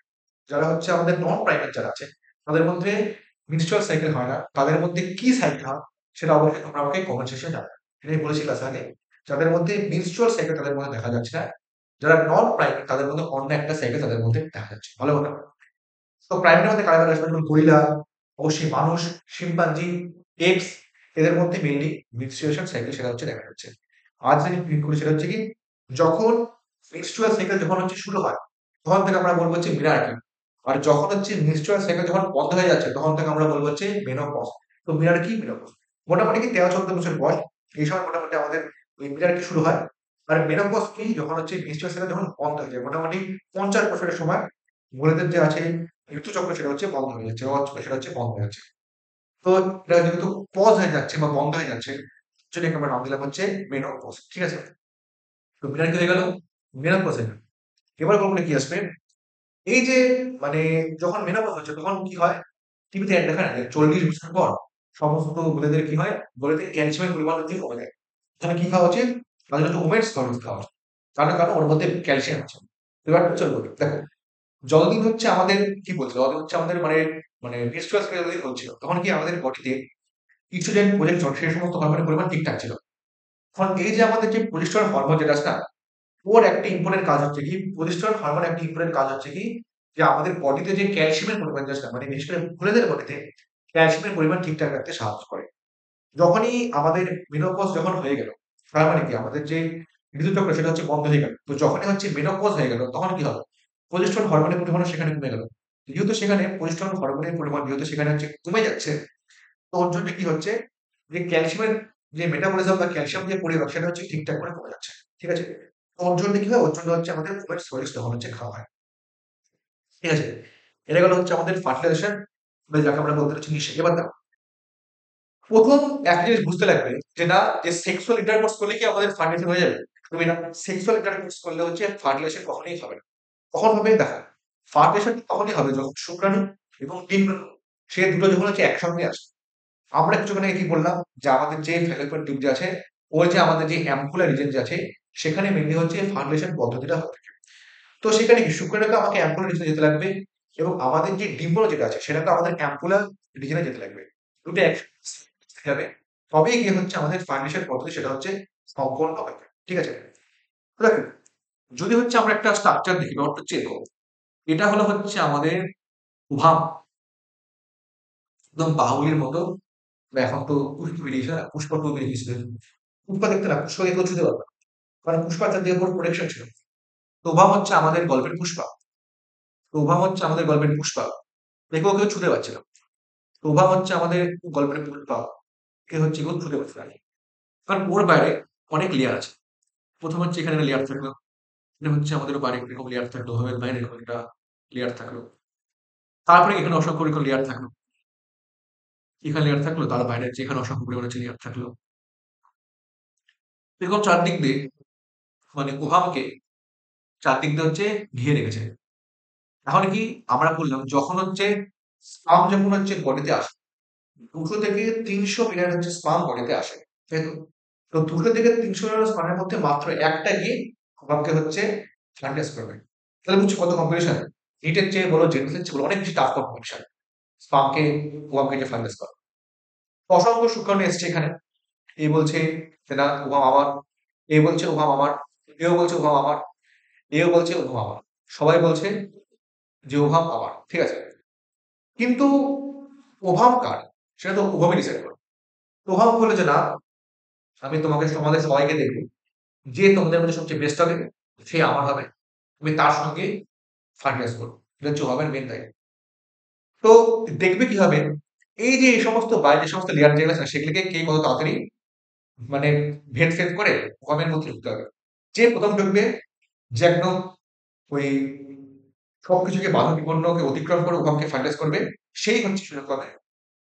ব্যাস। তো দেখো, তো এর বাইরে যে লেয়ার দেওয়া আছে না, তাকে আমরা বলবো কি, তাকে আমরা লেয়ারটা বলবো হচ্ছে আমরা corona radiata. What you mean by corona radiata? উভামের বাইরে এই যে লেয়ারগুলো থাকে না, সেই লেয়ারটাকে আমরা নাম দিলাম হচ্ছে করোনা রেডিয়েটার। ভালো কথা, এটা হচ্ছে আমাদের করোনা রেডিয়েটার। আর এখানে হচ্ছে একটা লেয়ার থাকলো, এই উভামের বাইরে এখানে একটা লেয়ার থাকে, সে একটা নাম দিলাম, সে একটা নাম দিলাম হচ্ছে আমরা জোনা পেলুসিডা। সেই লেয়ারটার আমরা নাম দিলাম হচ্ছে জোনা পেলুসিডা। এটা গেল হচ্ছে আমাদের জোনা পেলুসিডা, এটা গেল হচ্ছে আমাদের করোনা রেডিয়েটর। ঠিক আছে, এটা গেল হচ্ছে আমাদের জোনা পেলুসিডা। আমাদের আরেকটা লেয়ার গেল, তার নাম হচ্ছে আমাদের করোনা রেডিয়েটর। জোনা পেলুসিডা হয়ে গেল, আর হচ্ছে হয়ে গেল আমাদের করোনা রেডিয়েটর। এখন এইখানে হচ্ছে আরেকটা লেয়ার থাকবে, যাকে আমরা একটা বলতে পারি পর্দা, যাকে আমরা বলতে পারি ভাইটালাইন পর্দা, যাকে আমরা বলতে পারি ভাইটালাইন পর্দা, ভাইটাল পর্দা বা ভাইটাল লেয়ার। আর এই যে ভাইটাল পর্দার মাঝখানে যে জায়গাটা, তাকে আমরা কি নাম দেবো? তাকে আমরা নাম দেবো হচ্ছে পেরি ভাইটালাইন স্পেস। দেখে পেরি ভাইটালাইন স্পেস। ওভাম আছে, ওর বাইরে হচ্ছে আছে তোমার জোনা প্লেসিড আছে, ভাইটালাইন পর্দা আছে, এবং বাইরে অসংখ্য পরিমাণে হচ্ছে কণা এরিয়াটা আছে। আর আমরা কি দেখেছিলাম যে আমাদের যে স্পার্মের যে স্ট্রাকচার, সেখানে একটা হেড থাকে, ওর মধ্যে থাকে হচ্ছে অ্যাক্রোসোম, ওর মধ্যে কি নানা রকম এনজাইম বা উৎসেচক থাকে, যার মেন কাজ কি নানা রকম মানে এনজাইম বার করবে, যেগুলো কি এই সমস্ত স্ট্রাকচার যেগুলো আছে, কর্ন এরিয়াটা বলো, জোনা প্লেসিডা বলো, বা আমাদের পেরিভেটাল পর্দা বলো, সেগুলোকে হচ্ছে ভেদ করে ঢুকতে সাহায্য করে। এটা হচ্ছে মেন কাজ হবে। ঠিক আছে, তো এই যে আমাদের যে স্পামের যে সামনে যে স্ট্রাকচার আছে, ওটা কি নানা রকম এনজাইম বার করবে, এবং সেই সমস্ত স্ট্রাকচার গুলি হচ্ছে ওগুলো কি ফাটিয়ে ফাটিয়ে রাখতে সাহায্য করবে। এখন যখন হচ্ছে সেটা মানে প্রথম স্পাম যখনই হচ্ছে ওই ভাইটাল পর্দাকে ভেদ করে যখনই হচ্ছে ওভাবের মধ্যে প্রবেশ করবে, তখন যেটা বললাম যে ওর মধ্যে যে সেকেন্ডারি উইসেট যেটা আছে, সরি সরি এটা হ্যাপন হবে, ওর মধ্যে যে আমাদের যে সেকেন্ডারি উইসেট যেটা আছে, সেটা হচ্ছে কি করবে কি, তার সেকেন্ড যে মিওসিস রয়েছে সেটা সম্পন্ন করবে। এখানে উৎপন্ন করবে হচ্ছে আমাদের সেকেন্ডারি পোলার বডি উৎপন্ন করবে, এবং তার সঙ্গে সঙ্গে এখানে উৎপন্ন করবে কি, এখানে উৎপন্ন করবে হচ্ছে আমাদের ওভাম উৎপন্ন করবে। তা ওভামের সঙ্গে আমাদের হ্যাপ্লয়েড যে শুক্রাণু মিলন হবে, এবং সেখানে উৎপন্ন করবে হচ্ছে কি ডিপ্লয়েড হচ্ছে জাইগোট হচ্ছে উৎপন্ন করবে। বুঝা গেল? এটা হচ্ছে মেন গল্প। এবং সেখান থেকে আমাদের ডিপ্লয়েড জাইগোট উৎপন্ন করবে। ঠিক আছে, এইভাবে হচ্ছে আমাদের নিষেক বা ফার্টিলাইজেশন পদ্ধতিটা সম্পন্ন হয়ে থাকে। আর যেটা বললাম যে নিষেক বা ফার্টিলাইজেশন পদ্ধতি হয় কোথায়, অ্যাম্পুলার রিজনের মধ্যে হয়ে থাকে। আর সেটা হচ্ছে একটা সাইমালটেনিয়াস প্রসেস, ইন্টারকোর্স করলেই যে নিষেক হবে এরকম কোনো ব্যাপার নেই। কারণ স্পার্ম এবং ওভাম দুটোকে সেখানে হচ্ছে থাকতে লাগবে, তবেই সেখানে গিয়ে নিষেকটা হবে। ঠিক আছে, তো এটা গেল হচ্ছে এর গল্প। এবার এসে হচ্ছে কি, এবার দেখো, এটা গেল হচ্ছে আমাদের মেল, এটা ধরলাম হচ্ছে আমাদের ফিমেল। দেখো মেলে কি, মেলের মধ্যে হচ্ছে এক্স ওয়াই ক্রোমোজোম থাকে, তাই সেখান থেকে হয় হচ্ছে এক্স থাকতে পারে বা ওয়াই থাকতে পারে। আর ফিমেলের মধ্যে আমাদের এক্স এক্স ক্রোমোজোম থাকে, তাই সেখানে কি সমস্ত গ্যামেটের মধ্যে সেখানে আমাদের এক্স থাকবে। যদি এক্স এর সঙ্গে এক্স এর ফার্টিলাইজেশন হয়, তাহলে সেখানে হচ্ছে আমাদের এক্স এক্স ক্রোমোজোম পাওয়া যায়, তো সেখানে হচ্ছে আমাদের ফিমেল উৎপন্ন হবে। বা যদি এক্স এর সঙ্গে ওয়াই এর আমাদের নিষেক হয়, তাহলে সেখানে হচ্ছে এক্স ওয়াই থাকবে, সেখানে উৎপন্ন করবে আমাদের মেল উৎপন্ন করবে। তো দেখতে পাচ্ছ কি, যে গর্ভস্থ সন্তান সেটা হচ্ছে মেল হবে নাকি সেটা ফিমেল হবে, তার জন্য দায়ী কিন্তু একমাত্র মেল দায়ী। কারণ মেলের মধ্যে এক্স এবং ওয়াই ক্রোমোজোম দুটো আলাদা আলাদা ক্রোমোজোম আছে। তাই কি গর্ভস্থ সন্তান সে ছেলে হবে কি মেয়ে হবে, তার জন্য দায়ী হচ্ছে একমাত্র পুরুষ দায়ী। যদি এক্স এক্স হয় তো ফিমেল হবে, আর যদি এক্স না হয় তো মেল হবে। তো আমরা পরবর্তী চ্যাপ্টারে দেখব যে আমাদের যে বাইরে একটা অ্যামনিওটিক ফ্লুইড থাকে, সেখান থেকে যদি হচ্ছে নমুনা সংগ্রহ করা হয়, তো সেখান থেকে নমুনা সংগ্রহ করে আমরা দেখতে পারি, বুঝতে পারি পরীক্ষার মাধ্যমে যে গর্ভস্থ সন্তান সেটা মেল নাকি ফিমেল। বুঝা গেল? গর্ভস্থ সন্তান সেটা মেল নাকি ফিমেল সেটা বুঝতে পারি। ঠিক আছে, এবার দেখো, এবার গল্পটা হচ্ছে কি, ডিপ্লয়েড যে জাইগোট সেটা তো উৎপন্ন হয়ে গেছে। তো ডিপ্লয়েড জাইগোট সেটা তো হচ্ছে আমাদের উৎপন্ন হয়ে গেছে। এখন করতে লাগবে কি, এখান থেকে হচ্ছে আমাকে গোটা হচ্ছে একটা আমাদের একটা বাচ্চা সৃষ্টি করতে লাগবে। তার মানে কি অসংখ্য পরিমাণে হচ্ছে মাইক্রোসিলোজি করতে লাগবে, করে করে করে করে করে কি একটা আমাদের গোটা হচ্ছে মানে এমব্রয়ো সৃষ্টি করতে লাগবে, ভ্রূণ সৃষ্টি করতে লাগবে, সেখান থেকে হচ্ছে আমাদের একটা ফিটাস সৃষ্টি করতে লাগবে। বুঝা গেল? এমব্রায়ো সৃষ্টি হবে, তারপর সেখান থেকে হচ্ছে আমাদের একটা ফিটাস সৃষ্টি হবে। এবার কি হবে? এই যে আমাদের ডিপ্লয়েড জায়গাটার মধ্যে এক ধরনের স্পেশাল ধরনের এক ধরনের বিভাজন দেখা যাচ্ছে, সেই বিভাজনটাকে আমরা বলবো হচ্ছে, সেই বিভাজনকে বলবো হচ্ছে আমরা ক্লিভেজ। CLEAVAGE। ক্লিভেজের বৈশিষ্ট্য কি দেখো, এখানে কি হবে, কোষের যে সাইজটা, সেলের সাইজটা সেটা কিন্তু সেম থাকে, বাট কি হবে, ওর সাইটোপ্লাজমের পরিমাণটা কমবে এবং ওর মধ্যে কি হবে, নিউক্লিয়াসের পরিমাণটা ক্রমশ বাড়বে।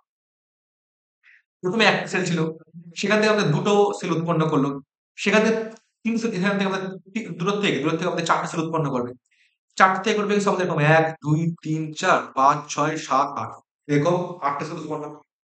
এখন গল্প হচ্ছে এরকম, যখন এই যে আমাদের যে আছে জাইগোট, সেখান থেকে যখন 1 2 3 4 5 6 7 8, মনে হয় যখন সেখান থেকে যখন 8 থেকে 16টা সেলের হচ্ছে একটা স্টেজ উৎপন্ন করলো, তো জাইগোট থেকে যখন 8 থেকে 16টা সেল বিশিষ্ট একটা স্টেজ উৎপন্ন করলো, তখন থেকে আমরা কি নাম দেবো, তখন থেকে নাম দেবো হচ্ছে আমরা কি, মৌলা। মৌলা মানে কি, জাইগোট বিভাজনের মাধ্যমে, বিভাজনটা কি ধরনের বিভাজন সেটাকে বলবো হচ্ছে আমরা ক্লিভেজ বলবো। কেন ক্লিভেজ বলেছি, কারণ সেখানে কোষের যে সাইজ সেটা কিন্তু বিভাজিত হচ্ছে না, কোষের সাইজটা সেম আছে, ওর মধ্যে শুধুমাত্র নিউক্লিয়াস বিভাজন হচ্ছে, কোষের সাইটোপ্লাজমের ভূমিকা অংশ কমে যাচ্ছে, একে আমরা বলবো হচ্ছে মৌলা। মৌলা থেকে উৎপন্ন করবে কি, মৌলা থেকে উৎপন্ন করলে হচ্ছে আমরা ব্লাস্ট উৎপন্ন করলো, এটা কি মোটামুটি 32টা সেলের মতন এখানে আছে, কারণ অবশ্যই 16 থেকে উৎপন্ন করলো হচ্ছে 32টা সেল। এখন ব্লাস্টুলা যে আছে, যাকে আমরা বলতে পারি আরেক নাম, যাকে আমরা বলতে পারি হচ্ছে ব্লাস্টোসিস্ট, ওর মধ্যে একটু বৈশিষ্ট্য আছে, সেটা হচ্ছে কি, এই যে 32টা সেল যেটা আছে, যেখান থেকে আমাদের ব্লাস্টুলা উৎপন্ন করলো, সেটার মধ্যে এক ধরনের স্পেশাল অ্যারেঞ্জমেন্ট দেখা যাচ্ছে। সেটা হচ্ছে কি, 32টা সেলের মধ্যে কিছু কিছু সেল থাকে হচ্ছে কি একদম হচ্ছে মানে কোষের হচ্ছে বাইরের দিকে চলে আসে, 32টা সেলের মধ্যে কিছু কিছু সেল হচ্ছে কি একদম হচ্ছে ওর বাইরের দিকে চলে আসে। তো যে অংশগুলো ওর বাইরের দিকে চলে আসে তাকে আমরা বলবো হচ্ছে কি আউটার ট্রোফোব্লাস্ট। বোঝা গেল? আরেকটা হচ্ছে কি, আর এর মধ্যে কিছু অংশ থাকবে, আর এর মধ্যে কিছু অংশ সাহায্য করে, এটাকে বলবো হচ্ছে কি, এটাকে বলবো হচ্ছে আমরা ইনার সেলুলাস। আউটার ট্রোফোব্লাস্ট আর হচ্ছে ইনার সেলুলাস। তো কি বলেছে, এই যে আমাদের যে 32টা সেল উৎপন্ন করবে, যাকে নাম দিলাম হচ্ছে ব্লাস্টুলা বা ব্লাস্টোসিস্ট, এই যে সেলগুলো উৎপন্ন করবে ওর মধ্যে কিছু স্পেশাল রকম অ্যারেঞ্জমেন্ট দেখা যাচ্ছে। একটাকে বলবো হচ্ছে আউটার ট্রোফোব্লাস্ট, আরেকটাকে বলবো হচ্ছে আমরা ইনার সেলুলাস। আউটার ট্রোফোব্লাস্ট বলবো, আরেকটাকে বলবো হচ্ছে আমরা ইনার সেলুলাস। ঠিক আছে? এখন দেখো, আউটার ট্রোফোব্লাস্ট লেয়ারটা আছে সেটা হচ্ছে আমাদের কি হবে, ইমপ্লান্টেশন সেটা সাহায্য করবে, ইমপ্লান্টেশনটা পরে বুঝবে। আর ইনার সেল মাস আছে সেখান থেকে মোটামুটি গোটা ফুটে উৎপন্ন করবে। এবার দেখো, মেইন যে আমাদের যে মানে ফার্টিলাইজেশন যেটা হয়, আমাদের মেইন যে ফার্টিলাইজেশনটা হলো সেটা হলো কোথায়, মেইন যে ফার্টিলাইজেশন সেটা হচ্ছে আমাদের ওই অ্যাপ্লা রিজনের মধ্যে মেইন ফার্টিলাইজেশনটা সেটা হচ্ছে। এখন এখন কি হচ্ছে, ওই যে এখান থেকে আমাদের সেটা কি মোটামুটি সেটা ইউরেস চলে আসলো। তো এই যে আমাদের যে ব্লাস্টুলা যেটা আছে বা যাকে আমরা বলতে হচ্ছে ব্লাস্টোসিস্ট, সেটা মোটামুটি আমাদের কোথায়, ওই ইউটেরাসের মধ্যে বা জলের মধ্যে সেটা হচ্ছে চলে এসেছে। এখন কি হবে, এই যে ব্লাস্টুলা যেটা আছে সেটা কি, সেটা যেহেতু আউটার ট্রোফোব্লাস্ট আর ভিতরে ইনার সেল মাস সেটা হচ্ছে ভাগ হয়ে গেছে, সেটা আবার করবে কি, আমাদের যে জলজ আছে না, জলের মধ্যে সেটা এসে বসে যাবে। এই যে আমাদের যে ব্লাস্টুলা যেটা আছে সেটা হচ্ছে আউটার ট্রোফোব্লাস্ট এবং ইনার সেল মাস যে ভাগ হয়ে গেছে, সেটা করবে ওরা জলের মধ্যে এসে হচ্ছে করে বসে যাবে। আর এই যে সেলগুলো যেগুলো আছে, এই মোরুলা, ব্লাস্টুলা, গ্লাস্টুলা, সেগুলোকে আমরা নাম দেবো একটা কি, ব্লাস্টোমিয়া। মোরুলা, ব্লাস্টুলা, গ্যাস্ট্রোলা আর কমপ্লেক্স, এটা নাম হচ্ছে ব্লাস্টোমিয়া। এবার দেখো, এবার যে পরের টপিকটা করবো সেটা হচ্ছে কি, সেই টপিকটার নাম হচ্ছে আমাদের ইমপ্ল্যান্টেশন। ইমপ্ল্যান্টেশন বলে তো কি, ইমপ্ল্যান্টেশন মানে হচ্ছে কি, যে প্রক্রিয়ার মাধ্যমে এই যে আমাদের যে ব্লাস্টুলা বা ব্লাস্টোসিস্ট সেটা চলে এসছে কোথায়, আমাদের ইউটেরাসের গহ্বরের মধ্যে চলে এসছে। তো যে প্রক্রিয়ার মাধ্যমে ইউটেরাসের শুভর দিলে একটা নাম হচ্ছে কি, বাইরে পেরিমেট্রা, মাঝখানে বায়োমেট্রা, ভেতরে হচ্ছে এন্ডোমেট্রা। তো যে প্রক্রিয়ার মাধ্যমে এই যে আমাদের যে ব্লাস্ট সিস্ট যেটা আছে সেটা কি, আমাদের যে জলের যে প্রাচীর যে আছে তার মধ্যে সেটা হচ্ছে প্রথিত হবে বা বসে পড়বে, তাকে আমরা নাম দেবো হচ্ছে ইমপ্ল্যান্টেশন। সেখানে কি হয়, এইটা ধরলাম হচ্ছে আমাদের এমব্রায়ো, এটা ধরলাম, সরি, এটা ধরলাম হচ্ছে আমাদের এন্ডোমেট্রিয়াম, এটা ধরলাম হচ্ছে আমাদের এন্ডোমেট্রিয়াম। ঠিক আছে, এটা ধরলাম হচ্ছে আমাদের এন্ডোমেট্রিয়াম। আর এখানে কি হলো, এই যে আমাদের যে ব্লাস্টুলা সেটা হচ্ছে এখানে এসে পড়লো। ব্লাস্টারের মধ্যে দুটো লেয়ার আছে। ব্লাস্টারের মধ্যে মেনলি হচ্ছে দুটো লেয়ার আছে।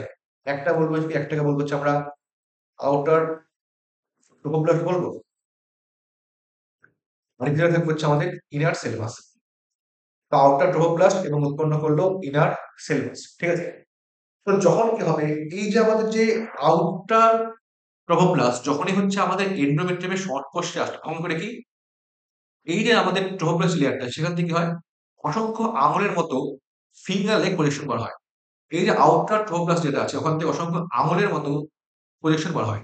সেই অংশটাকে নাম আমরা কি দেবো, সেই অংশের নাম দেবো হচ্ছে আমরা কোরিওনিক ভিলাই। কোরিওনিক ভিলাই মানে কি, যখন আমাদের মানে ব্লাস্টোসিস্ট বা ব্লাস্টোমেট্রিয়াম সেটা যখনই আমাদের এন্ডোমেট্রিয়ামের সংস্পর্শে আসে তখন কোরের মধ্যে প্রজেকশন বাড়ানো, এটাকে বলা হচ্ছে আমাদের কোরিওনিক ভিলাই। কোরিওনিক ভিলাই কেন উৎপন্ন হয়, কারণ এই যে আমাদের যে এন্ডোমেট্রিয়াম যে সেলগুলো আছে সেটা হচ্ছে এর সঙ্গে যুক্ত হয়, এবং এইভাবে হচ্ছে কি হয়, আমাদের যে মানে ব্লাস্টোসিস্ট যেটা আছে সেটা হচ্ছে ওর মধ্যে ইমপ্রেশন হয়। তারপরে সময়ের সঙ্গে সঙ্গে কি হয়, এই যে আমাদের যে এন্ডোমেট্রিয়াল লেয়ার যেটা, সেটা হচ্ছে এর মধ্যে অসংখ্য লেয়ার উৎপন্ন করে, এন্ডোমেট্রিয়াল লেয়ার বা অসংখ্য লেয়ার উৎপন্ন করে, এবং এর মধ্যে কি হয়, এই যে আমাদের গোটা যে মানে ওই ব্লাস্টোসিস্ট সেটা হচ্ছে ওর মধ্যে উৎপন্ন হয়ে যায়। এই ঘটনাটাকে বলবো হচ্ছে আমরা ইমপ্ল্যান্টেশন উৎপন্ন করে, ঠিক আছে। তারপরে কি হয়, তারপর সেটা হচ্ছে ধীরে ধীরে সেটা হচ্ছে ম্যাচিওর হয়, ধীরে ধীরে ম্যাচুরেশনের মাধ্যমে গোটা হচ্ছে ভ্রূণ সেটা হচ্ছে উৎপন্ন করে। তো ব্যাপারটা দেখতে এরকম লাগে। তারপর এটা ধরলাম হচ্ছে আমাদের, এটা ধরলাম সাপোজ হচ্ছে আমাদের এন্ডোমেট্রিয়াম লেয়ারটা ছিল, আর এটা ধরলাম হচ্ছে আমাদের সেই অংশটা যাকে আমরা বললাম হচ্ছে ওই কোরিওনিক ভিলাই। তো কোরিওনিক ভিলাই তো হয়ে গেল, তারপরে কি হয় কি বলতো, কোরিওনিক ভিলাই যেটা সেটা অনেক ধীরে ধীরে ম্যাচুর হয়। ম্যাচুর হয়ে হচ্ছে করবে কি, যে অংশের মাধ্যমে আমাদের মাতৃদেহ অর্থাৎ এন্ডোমেট্রিয়ামের সঙ্গে এটা হচ্ছে আমাদের ভ্রূণ বা এমব্রিও, তার মধ্যে যে যোগাযোগ স্থাপন করবে যে অংশটা, তাকে আমরা নাম দেবো হচ্ছে কি, তাকে আমরা নাম দেবো হচ্ছে প্লাসেন্টা। ওই জানো, তাকে নাম দেবো হচ্ছে প্লাসেন্টা। আর প্লাসেন্টা যে অংশের মাধ্যমে আমাদের এমব্রিওর সঙ্গে যুক্ত থাকে, এই অংশের মাধ্যমে কি হচ্ছে, এই অংশের মাধ্যমে কি হচ্ছে, এই যে আমাদের যে প্লাসেন্টা সেটা ভ্রূণ বা এমব্রিওর সঙ্গে যুক্ত আছে। সে অংশের নাম দেবো কি, সে অংশের নাম দেবো হচ্ছে আমরা আম্বিলিকাল কর্ড। আম্বিলিকাল কর্ড মানে কি, ওটা হচ্ছে আমাদের ইমপ্লান্টেশন হয়ে গেল। ইমপ্লান্টেশন হওয়ার পর কি হলো, ওই বাইরে হচ্ছে অসংখ্য লেয়ার দেখা গেল, তাকে আমরা বলবো যে কোলোনিক লেয়ার। এবং আমাদের যে ট্রোফোপ্লাস্ট লেয়ার সে আছে সেটা হচ্ছে ভিতরে মানে গ্রোথ করলো, করে সেটাকে পুরোপুরি খেয়ে ফেললো। তারপর তার মধ্যে আরো হচ্ছে তার মধ্যে গ্রোথ দেখা, ঠিক আছে। এবং তার মধ্যে কি গ্রোথ থাকে, এবার দেখো, এবার আমাদের যে ভ্রূণ আছে বা আমাদের যে মায়ের পেটে যে বাচ্চা আছে, তার হচ্ছে অসংখ্য পুষ্টি দরকার।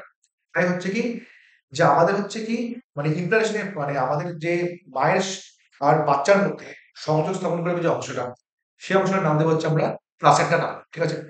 তো মা আর বাচ্চার মধ্যে সংযোগ স্থাপন করে যে অংশটা, তাই অংশটাকে নাম দেবো হচ্ছে আমরা প্লাসেন্টা নাম দেবো। আর প্লাসেন্টা যার মাধ্যমে বাচ্চার সঙ্গে যুক্ত থাকে, সেই অংশটাকে নাম দেবো হচ্ছে কি, সেই অংশের নাম দেবো হচ্ছে আমরা আম্বিলিকাল কর্ড, ঠিক আছে। তাহলে দেখো হয় যে যখন এই যে আমাদের যে প্লাসেন্টা উৎপন্ন হয়, সেই প্লাসেন্টা কি, এই যে প্লাসেন্টা যেটা আছে সেটা কি একটা কি অনেক সময় একটা কি অন্তঃক্ষরা গ্রন্থির মতো সেটা কাজ করে। প্লাসেন্টা করে কি একটা অন্তঃক্ষরা গ্রন্থির মতন কাজ করে। তোমরা জানো অন্তঃক্ষরা গ্রন্থির কাজ হচ্ছে কি, সেটা কাজ হচ্ছে কি নানা রকম হরমোন ক্ষরণ যেগুলোতে সাহায্য করা। তো এই যে আমাদের যে প্লাসেন্টা যেটা আছে না, ওখান থেকে কি হয়, ওই human chorionic gonadotropic, human prolactin lactogen, এই সমস্ত নানা রকম হরমোন করা হয়। এছাড়া হচ্ছে কি, যখন হচ্ছে আমাদের যে মানে বাচ্চা যখন পুরোপুরি ঠিকঠাক ম্যাচিউর হয়ে যায়, তখন কি, তখন হচ্ছে আমাদের যে ডিম্বাশয় আছে, তখন আমাদের ডিম্বাশয় থেকে কি হয়, ওই রিল্যাক্সিন নামক এক ধরনের হরমোন সেখান থেকে হচ্ছে করা হয়, বুঝতে পারলো। তাই দেখবে অনেক সময় টিভিতে অ্যাড দেয় না, ওই কই না কোন অ্যাড দেয় না, যে ওই নামটা মনে আছে, যে মানে মা কিভাবে বোঝা যায়, কিট থাকে না, একটা প্রেগনেন্সি কিট, ওখানে দাগ হয়ে যায়। তো ওখানে করে হচ্ছে এরকম, সেখানে হচ্ছে এরকম একটা প্রেগনেন্সি কিট থাকে, বুঝে গেল। সাপোজ ধরলাম এটা হচ্ছে একটা প্রেগনেন্সি কিট, এখানে কি হয়, ওই এইচসি হরমোনটা সেখানে কি, যেহেতু মানে মায়ের বাথরুমে তখন এইচসি হরমোনটা হয়, যদি খুব প্রেগনেন্ট হয়, যদি তার মধ্যে প্লাসেন্টা ডেভেলপমেন্ট হয়, তাহলে তার মধ্যে human conic gonadotropin, human prolactin lactogen, এই সমস্ত হরমোন সেই মহিলার দেহে পাওয়া যাবে। যেহেতু সেই মহিলার দেহে এইচসিজি, এইচপিএল এই সমস্ত হরমোন পাওয়া যাবে, তোর জন্য কি হবে, এইচসিজি, এইচপিএল হরমোন পাওয়ার জন্য কি হবে, ওখানে হচ্ছে এরকম মানে এরকম দাগ নেই, সেই দাগটা হচ্ছে পজিটিভ দেখা যাচ্ছে। ওর মাধ্যমে হচ্ছে বোঝা যায় যে বাচ্চা আছে বাচ্চা নেই। কারণ বাচ্চা থেকে তবেই প্লাসেন্টা ডেভেলপমেন্ট হবে, আর প্লাসেন্টা ডেভেলপ হলে হচ্ছে ওই হিউম্যান কনিক গনোটোপিক বা HCG সেই হরমোন। মেইনলি হচ্ছে যে আমাদের যে কিট গুলো থাকে না, ওই প্রেগনেন্সি কিট, তার মধ্যে মেইনলি হচ্ছে ওই HCG হরমোনটাই মেইনলি সেখানে হচ্ছে পাওয়া যাচ্ছে। বোঝা গেল? ডিম্বাশয় বোঝা গেল? ডিম্বাশয়ের মধ্যে মেইনলি ডিম্বাশয়ের মধ্যে মেইনলি হচ্ছে রিল্যাক্সিং হরমোনটা থাকে। ওটা মেইনলি হচ্ছে আমাদের প্রেগনেন্সির সময় সেটা হচ্ছে বাড়াতে সাহায্য করে। আমাদের লেখা আছে আপনি দেখবে, বইতে দেখবে যখন একজন বাচ্চা যখন মায়ের পেটে থাকে, যখন মা যখন প্রেগনেন্ট থাকে, তখন কি মার দেহে অনেক রকম বৈশিষ্ট্য মার দেহে দেখা যাচ্ছে, তাই না? যেমন মার দেহে কি হয়, হিউম্যান পরিমাণে বেড়ে যাচ্ছে, তাই না? থাইরয়েড হরমোনের পরিমাণ বলুন, তারপরে হচ্ছে অ্যাড্রিনাল হরমোনের পরিমাণ বা সেগুলো হচ্ছে অনেকটা বেড়ে যাচ্ছে। তারপরে কি হয়, যেটা বললাম যে আমাদের যে এমব্রয় যেটা আছে, বা যাকে আমরা বাংলায় বলতে পারি, যাকে আমরা বলতে পারি হচ্ছে ভ্রূণ। এমব্রয় কি এমব্রয় হচ্ছে বা ভ্রূণ বলতে পারি। সেটা হচ্ছে কি মোটামুটি অসংখ্য সেলগুলো তো ডিপ্লয়েড সেল হচ্ছে অনেকগুলো লেয়ার, অসংখ্য পরিমাণ ডিপ্লয়েড সেল যাকে আমরা বলবো হচ্ছে ভ্রূণ। তখন কি হবে, এই যে ভ্রূণ যেটা আছে সেখান থেকে হচ্ছে একটা গোটা যে একটা হিউম্যান বডি সেটা উৎপন্ন হবে। উনি বলেছেন এই যে ভ্রূণের মধ্যে এক ধরনের স্পেশাল সেল থাকে, সেই সেলগুলোকে বলবো হচ্ছে আমরা স্টেম সেল। স্টেম সেলের কাজ হচ্ছে কি, এখন যদি তোমরা মানে বটানি করে থাকো, বটানির মধ্যে দেখবে যে টোটেম প্রিন্সিপ প্রপার্টি বলে একটা প্রপার্টি থাকে। ওর মেন কাজ হচ্ছে কি, ওর মেন ভূমিকা কি, যে গাছ যে আছে না, গাছ তার যে কোনো অংশ থেকে গোটা উদ্ভিদ সৃষ্টি করতে পারে। তো মানুষের দেখো কোনো সময় হয় না, যে তুমি সাপোজ আমার হাত থেকে কোনো একটা কিছু টিস্যু নিলে, নিয়ে তুমি রাখলে, সেখান থেকে গোটা একটা মানুষ দেখতে পাবে, এটা তো কোনোদিন সম্ভব না। সেটা শুধুমাত্র দেখা যায় হচ্ছে এমব্রয় বা ভ্রূণের মধ্যে। ওর মধ্যে স্টেম সেল থাকে, মানে ওর মধ্যে কি বৈশিষ্ট্য থাকে, যে ওই যে স্টেম সেল যেটা আছে, ওর থেকে ও গোটা হিউম্যান বডি ডেভেলপমেন্ট হচ্ছে সক্ষম। বুঝে গেল? ওর মধ্যে স্টেম সেল থাকে, যার মাধ্যমে ও গোটা হিউম্যান বডি সেটা হচ্ছে ডেভেলপমেন্ট করতে হচ্ছে সক্ষম। আবার এখান থেকে হচ্ছে করবে গোটা হচ্ছে হিউম্যান বডি ডেভেলপমেন্ট করতে সক্ষম হবে। কেন? কারণ ওর মধ্যে হচ্ছে স্টেম সেল থাকে। ভালো কথা বোঝা গেল? একটা জিনিস বুঝতে হবে কি, এই যে আমাদের যে এমব্রয় যেটা আছে, এই যে আমাদের যে এমব্রয় যেটা আছে, ওটা মেইনলি হচ্ছে ৩ টে ভাগে ভাগ হয়ে যাচ্ছে। এই যে আমাদের যে এমব্রয় যে আছে, বা যাকে আমরা বলতে পারি হচ্ছে বাংলায় ভ্রূণ, সেটা মেইনলি হচ্ছে ৩ টে ভাগে হচ্ছে ভাগ হয়। একটা শেয়ার থেকে বাইরের দিকে, তাকে আমরা বলবো হচ্ছে একটোনাম। এক লেয়ার থেকে হচ্ছে মাঝখানে একটা লেয়ার, যাকে আমরা বলবো হচ্ছে কি মানে মেসোডার্ম। আরেক লেয়ার থেকে হচ্ছে ভিতর দিকে, তাকে আমরা বলবো হচ্ছে কি এন্ডোডার্ম। বুঝে গেল? একটা হচ্ছে একটোডার্ম, একটা হচ্ছে এন্ডোডার্ম, আর একটা হচ্ছে মেসোডার্ম। এটা কি, এগুলোকে যদি নরমালি বলে, এগুলোকে নরমালি বলা হচ্ছে জার্ম। এটাকে নরমালি বলা হচ্ছে জার্মটা। কারণ কি, এই যে আমাদের যে বডির সমস্ত পোর্শন, সাপোজ যদি বলা হচ্ছে আমাদের স্কিন, আমাদের নখ, সেগুলো উৎপন্ন হচ্ছে আমাদের ইকরাম থেকে। আমাদের বডির মধ্যে যে সমস্ত মাসাল আছে, যে সমস্ত আমাদের বডির যে সমস্ত অর্গান আছে, সেগুলো উৎপন্ন হচ্ছে মেসোডার্ম থেকে। আর বডির মধ্যে অনেক কিছু পার্ট, সেগুলো উৎপন্ন হচ্ছে আমাদের এন্ডোডার্ম থেকে উৎপন্ন হচ্ছে। তো একটোডার্ম, মেসোডার্ম, এন্ডোডার্ম, এই ৩ টে পোর্শন দেখা যাচ্ছে। ওই ৩ টে পোর্শন থেকে কি হয়, ৩ টাকে বলা হচ্ছে জার্ম লেয়ার, যেখান থেকে হয় গোটা যে বডি যে আছে, সেই গোটা বডি সেটা ফর্চুনেটলি ফর্মেশনে সাহায্য করে। ঠিক আছে? এগুলো মেন বৈশিষ্ট্য। এবার বলবে কি, এবার আমরা জানি হচ্ছে কি গ্যাস্টেশন পিরিয়ড। এবার হচ্ছে গ্যাস্টেশন পিরিয়ড।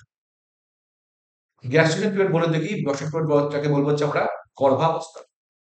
গ্যাস্টেশন পিরিয়ড বা যাকে আমরা বলতে হচ্ছে গর্ভাবস্থা। জল খেয়ে নিই আগে। গ্যাস্টেশন পিরিয়ড বা যাকে আমরা বলবো হচ্ছে গর্ভাবস্থা।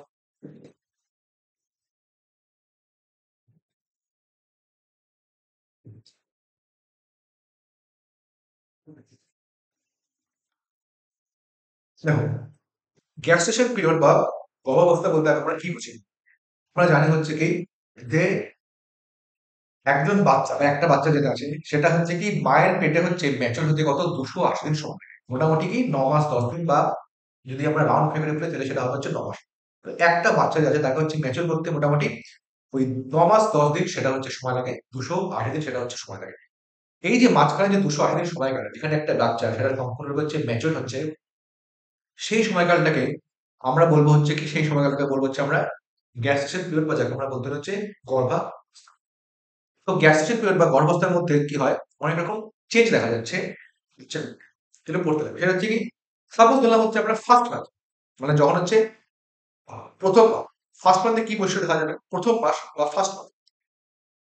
এবার দেখো, ফার্স্ট মান্থে কি দেখা যাবে, সেখানে হচ্ছে কি হবে, বাচ্চার যে আছে না, বাচ্চার যে আমাদের হার্ট বা বাচ্চার যে হৃৎপিণ্ড সেটা ডেভেলপমেন্ট হবে। ফলে কি হবে, মানে একজন ডাক্তার, একজন গাইনোকোলজিস্ট, সে হচ্ছে কি ওই মায়ের পেটে স্টেথো দিয়ে না ওই বাচ্চার যে হার্ট সেটা হচ্ছে শুনতে হবে। প্রথম মাসে বাচ্চার হার্ট ডেভেলপমেন্ট হয়ে গেল, এবং একজন ডাক্তার যে আছে, সে মায়ের পেটে স্টেথো লাগে বাচ্চার হার্ট শুনতে। তো লেখা আছে আমাদের বইতে যে প্রথম মাসে হচ্ছে হার্ট ডেভেলপমেন্ট হয়, এবং সেটা হচ্ছে কি যে মানে মায়ের যে বাচ্চা আছে সেটা প্রথম সাইন টাইম হচ্ছে প্রথম মাসে, কারণ ওই ফিটাস যে হার্ট বিট সেটা হচ্ছে শোনা যাচ্ছে ফার্স্ট মান্থ। সেকেন্ড মান্থ, এবার দেখো সেকেন্ড মান্থ নাই, বদলে হচ্ছে থার্ড মান্থ। থার্ড মান্থে কি হয়, দেখো থার্ড মান্থে কি হয়, থার্ড মান্থে মেনলি হয় হচ্ছে কি মানে আমাদের বডি যে সমস্ত নর্মাল নর্মাল স্ট্রাকচার, যেমন হচ্ছে আমাদের বডির যে এক্সটার্নাল জেনেটিলিয়া, মানে হচ্ছে বডির যে আমাদের নর্মাল যে সমস্ত আউটার যে সমস্ত স্ট্রাকচার এক্সটার্নাল মানে স্কোটা পেনিস এগুলো, এগুলো সবসময় ডেভেলপমেন্ট হয়ে যাচ্ছে। তার সঙ্গে সঙ্গে কি হচ্ছে, তার সঙ্গে সঙ্গে হচ্ছে আমাদের যে আঙুল যেগুলো আছে না, লিপ, বা যাকে আমরা বলতে হচ্ছে হাত পা, ওই আঙুল বা লিপ হাত পা, সেগুলো হচ্ছে আমাদের 3 মাসে হচ্ছে ডেভেলপমেন্ট, সেগুলো হচ্ছে হবে। ঠিক আছে, 1 মাসে গেল, 3 মাস হয়ে গেল। এবার দেখো কি একটা কথা বলি, 9 মাস হচ্ছে আমাদের সময়কাল। 3 মাস, 3 মাস, 3 মাস 3টা ভাগ করতে পারি। 3 মাস মানে কি 3কে আমরা বলি হচ্ছে ট্রাই। প্রথম 3 মাস যেটা আছে 9 মাসকে, তাকে আমরা বলতে পারি হচ্ছে কি ফার্স্ট ট্রাইমেস্টার। বোঝা গেল?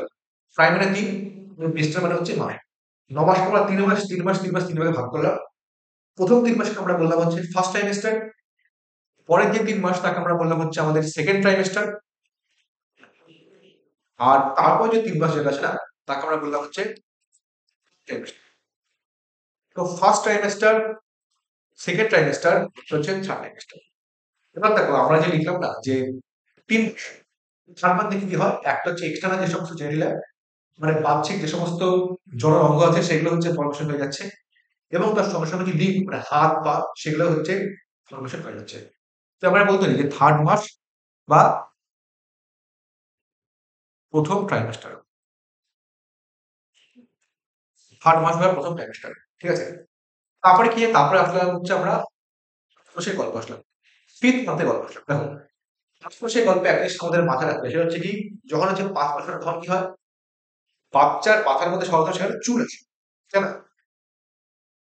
মানে আমাদের হেয়ার ভালোবাসায় বলতে যেমন হেড, অর্থাৎ বাচ্চার মাথায় সেখানে সর্বপ্রথম সেখানে চুল আসে। ঠিক আছে, মনে করার উপায় কি, দেখো বাচ্চার মাথায় এতদিন বাচ্চা হচ্ছে একদম মানে ব্ল্যাঙ্ক ছিল, তার গায়ে কোনো রকম কোনো আবরণ ছিল। এখন প্রথম থেকে বাচ্চার মাথায় চুল এসছে, তো ওর জন্য কি বাচ্চা খুব মজা পেয়েছে, তাহলে কি বাচ্চা ওই খুশিতে হাত পা নাড়ছে।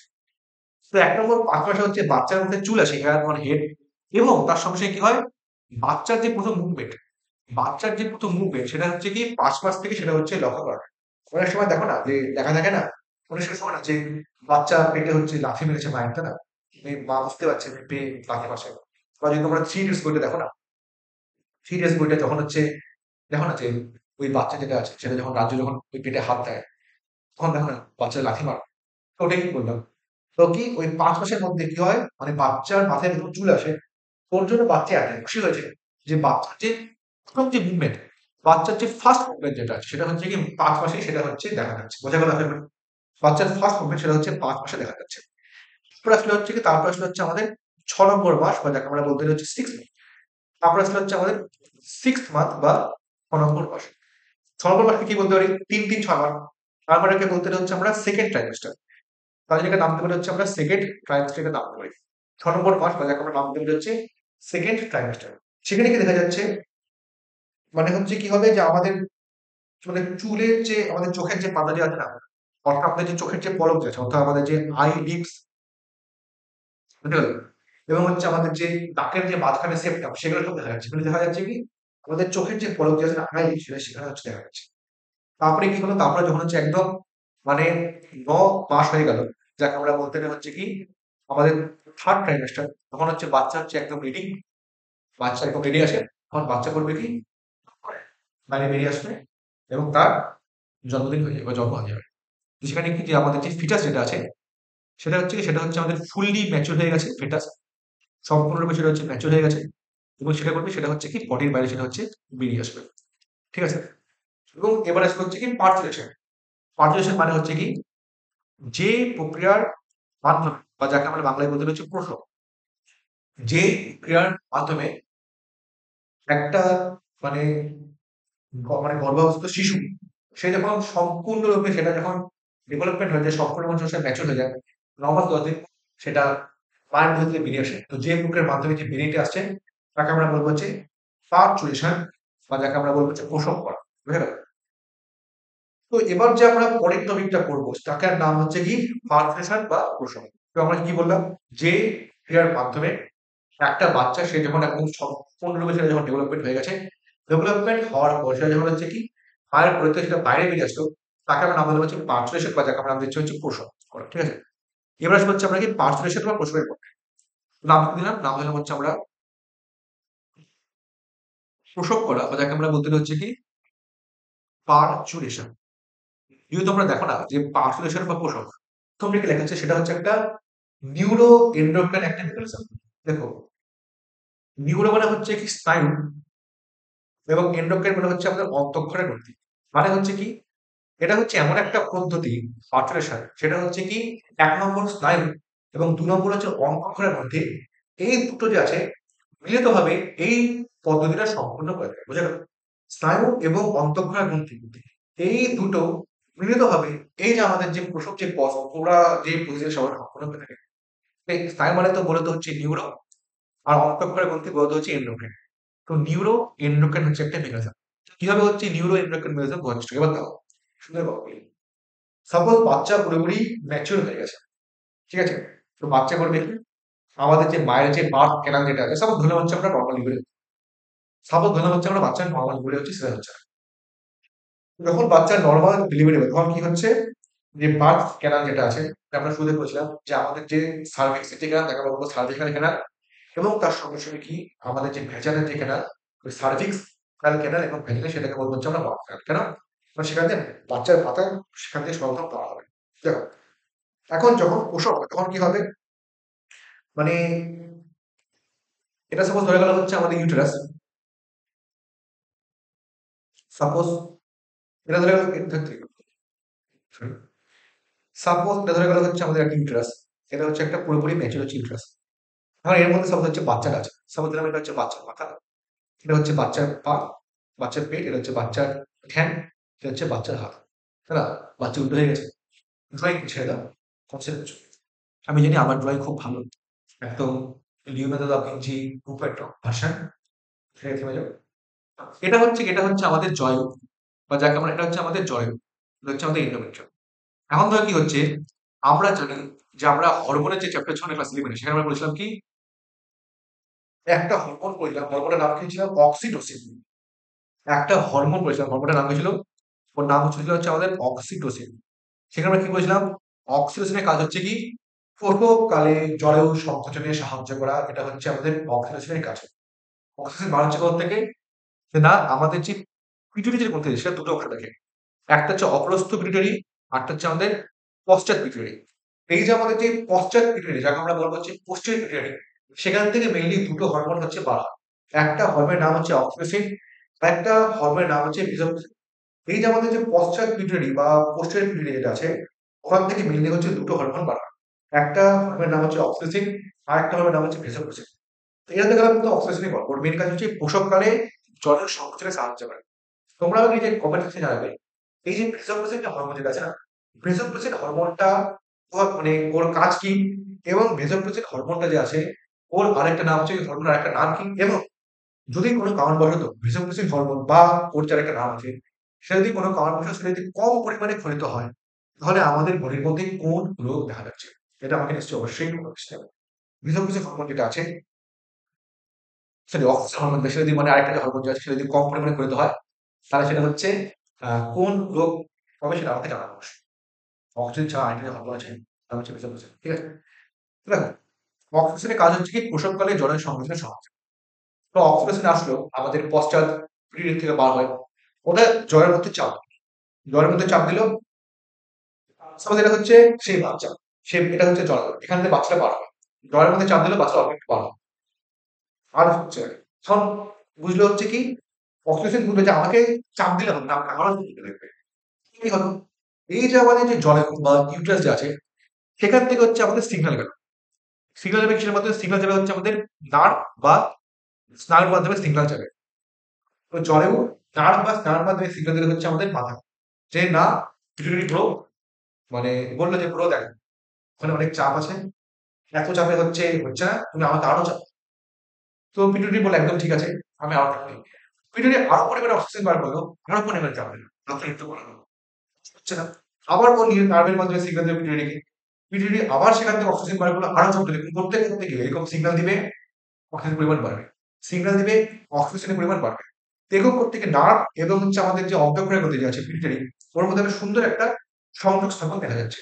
তুমি একটা শুরুতে বললো যে এই যে আমাদের যে পার্সোনেশন বা প্রসব যেটা আছে সেটা হচ্ছে একটা নিউরো এন্ডোক্রাইন মেকানিজম। কেন বলছে? নার্ভ হচ্ছে তার সঙ্গে সঙ্গে অন্তঃক্রিয়া করতে, অর্থাৎ পিটুইটারি যেটা আছে, পিটুইটারি সেটা হচ্ছে সেখানে হচ্ছে সাহায্য করছে। তো করতে করতে করতে করতে হবে কি, এই যে অক্সিজেন হরমোন যখন খুব চাপ হবে, তখন যখন একদম চাপটা হয়ে যাবে তখন কি হবে, এই পাঁচটা করে পাঁচ ক্যানের মধ্যে হচ্ছে বাইরে বেরিয়ে আসবে।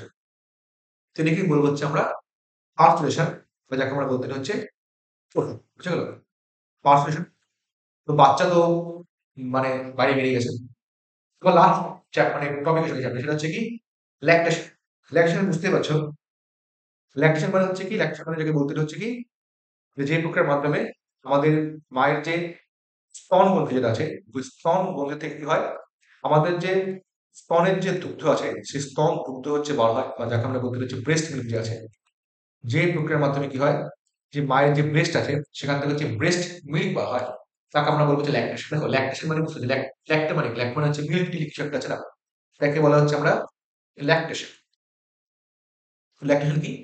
যে প্রক্রিয়ার মাধ্যমে মানে বাচ্চা মানে বেড়ে যাওয়ার পর মায়ের যে স্তনগ্রন্থি যেটা আছে সেখান থেকে আমাদের দুগ্ধ গ্রহণে সাহায্য করবে, তাকে আমরা বলবো হচ্ছে ল্যাকটেশন। তাকে আমরা বলবো হচ্ছে ল্যাকটেশন। তো ল্যাকটেশনের জন্য কোন কোন হরমোন সাহায্য করে? মাথায় রাখবো হচ্ছে কি, যে একটা হরমোন আছে, মেইনলি নাম হচ্ছে আমাদের ওই প্রোল্যাক্টিন হরমোন যেটা আছে না, একটা হচ্ছে আমাদের সাপোজ যে প্রোল্যাক্টিন হরমোন যেটা আছে, প্রোল্যাক্টিন হরমোন যেটা আছে সেটা হচ্ছে করে কি, ওই ল্যাকটেশন করতে ইম্পর্টেন্ট ভূমিকা পালন করে। আর ঠিক মাথায় রাখতে হবে সেটা হচ্ছে কি, প্রথমবার যখন ল্যাকটেশন হয়, অর্থাৎ প্রথমবার যখন মায়ের স্তন থেকে যখন ব্রেস্ট মিল্ক বার হয় না, তখন সেই দুধটা দেখতে কিরকম, যে আমি যে কালারটা লিখছি অনেকটা এরকম হলদে হলদে কালার দেখতে হয়। সেটাকে বলবো হচ্ছে আমরা কোলাস্টাম বলবো। তো হোয়াট ডু মিন বাই কোলাস্টাম? কোলাস্টাম কি?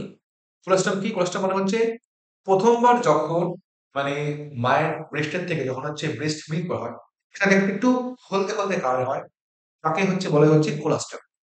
এটা কি দেখো, এই যে আমাদের যে ব্রেস্ট মিল্ক এবং যে ব্রেস্ট ফিডিং যে আছে, এটা কোনের প্রক্রিয়া, সেটা হচ্ছে কি, সেটা মায়ের পক্ষেও ভালো, তার সাথে সেটা বাচ্চার পক্ষেও ভালো।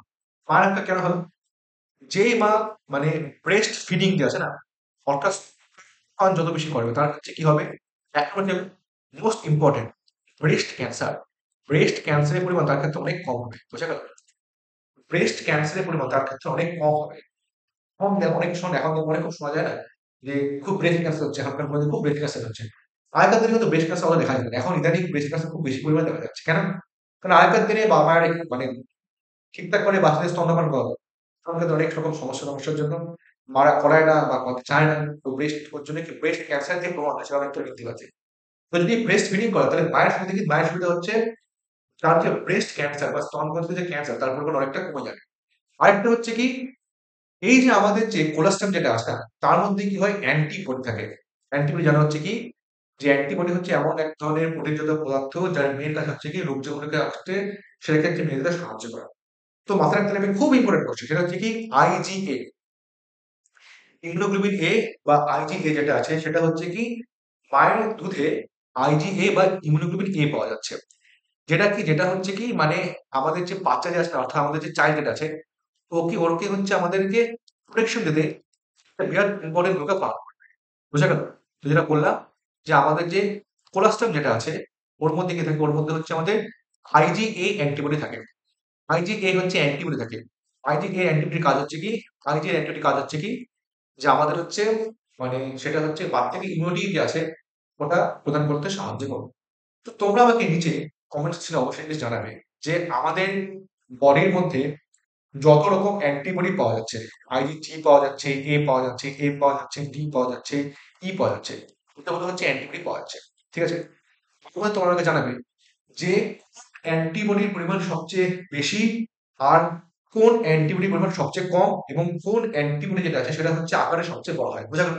কোনটার পরিমাণ সবচেয়ে বেশি থাকে, কোনটার পরিমাণ সবচেয়ে কম থাকে, কোনটা আকারে সবচেয়ে বড় হয়, এবং যখন কোনো অ্যালার্জি রিঅ্যাকশন হয়, অ্যালার্জি রিঅ্যাকশনের সময় কোন অ্যান্টিবডির পরিমাণটা সেটা হচ্ছে বডিতে বৃদ্ধি পায়। যদি আমাকে অবশ্যই অবশ্যই। ঠিক আছে? এটা হলো কোয়েশ্চেনের তাহলে যে বেসিক ইম্পর্টেন্স গুলো।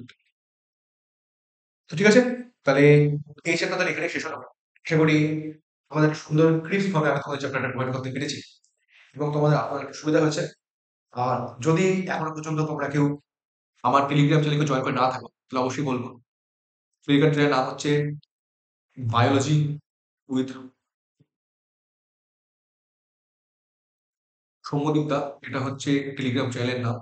বায়োলজি বি বড়টা লিখতে, সৌম্যদীপ এস বড়টা লিখতে অবশ্যই তোমরা আমাকে টেলিগ্রাম বলো বা ইনস্টাগ্রাম বলো, তোমরা আমাকে সেখানে তোমাদের অবশ্যই ডাউট জিজ্ঞেস করতে পারো। তো এটা হচ্ছে টেলিগ্রাম চ্যানেল লিঙ্ক। যদি কেউ জয়েন হয়ে না থাকো অবশ্যই তোমরা জয়েন হয়ে থেকো। ঠিক আছে, আশা করি তোমাদের চ্যাপ্টার বোঝার কাছে আসবে। সেখানে কোনো সমস্যা থাকে অবশ্যই নিজে বিষয়ে তোমরা আমাকে জিজ্ঞেস করতে পারো। ঠিক আছে, তো আজকের জন্য এতটুকুই। টাটা, থ্যাংক ইউ, ধন্যবাদ।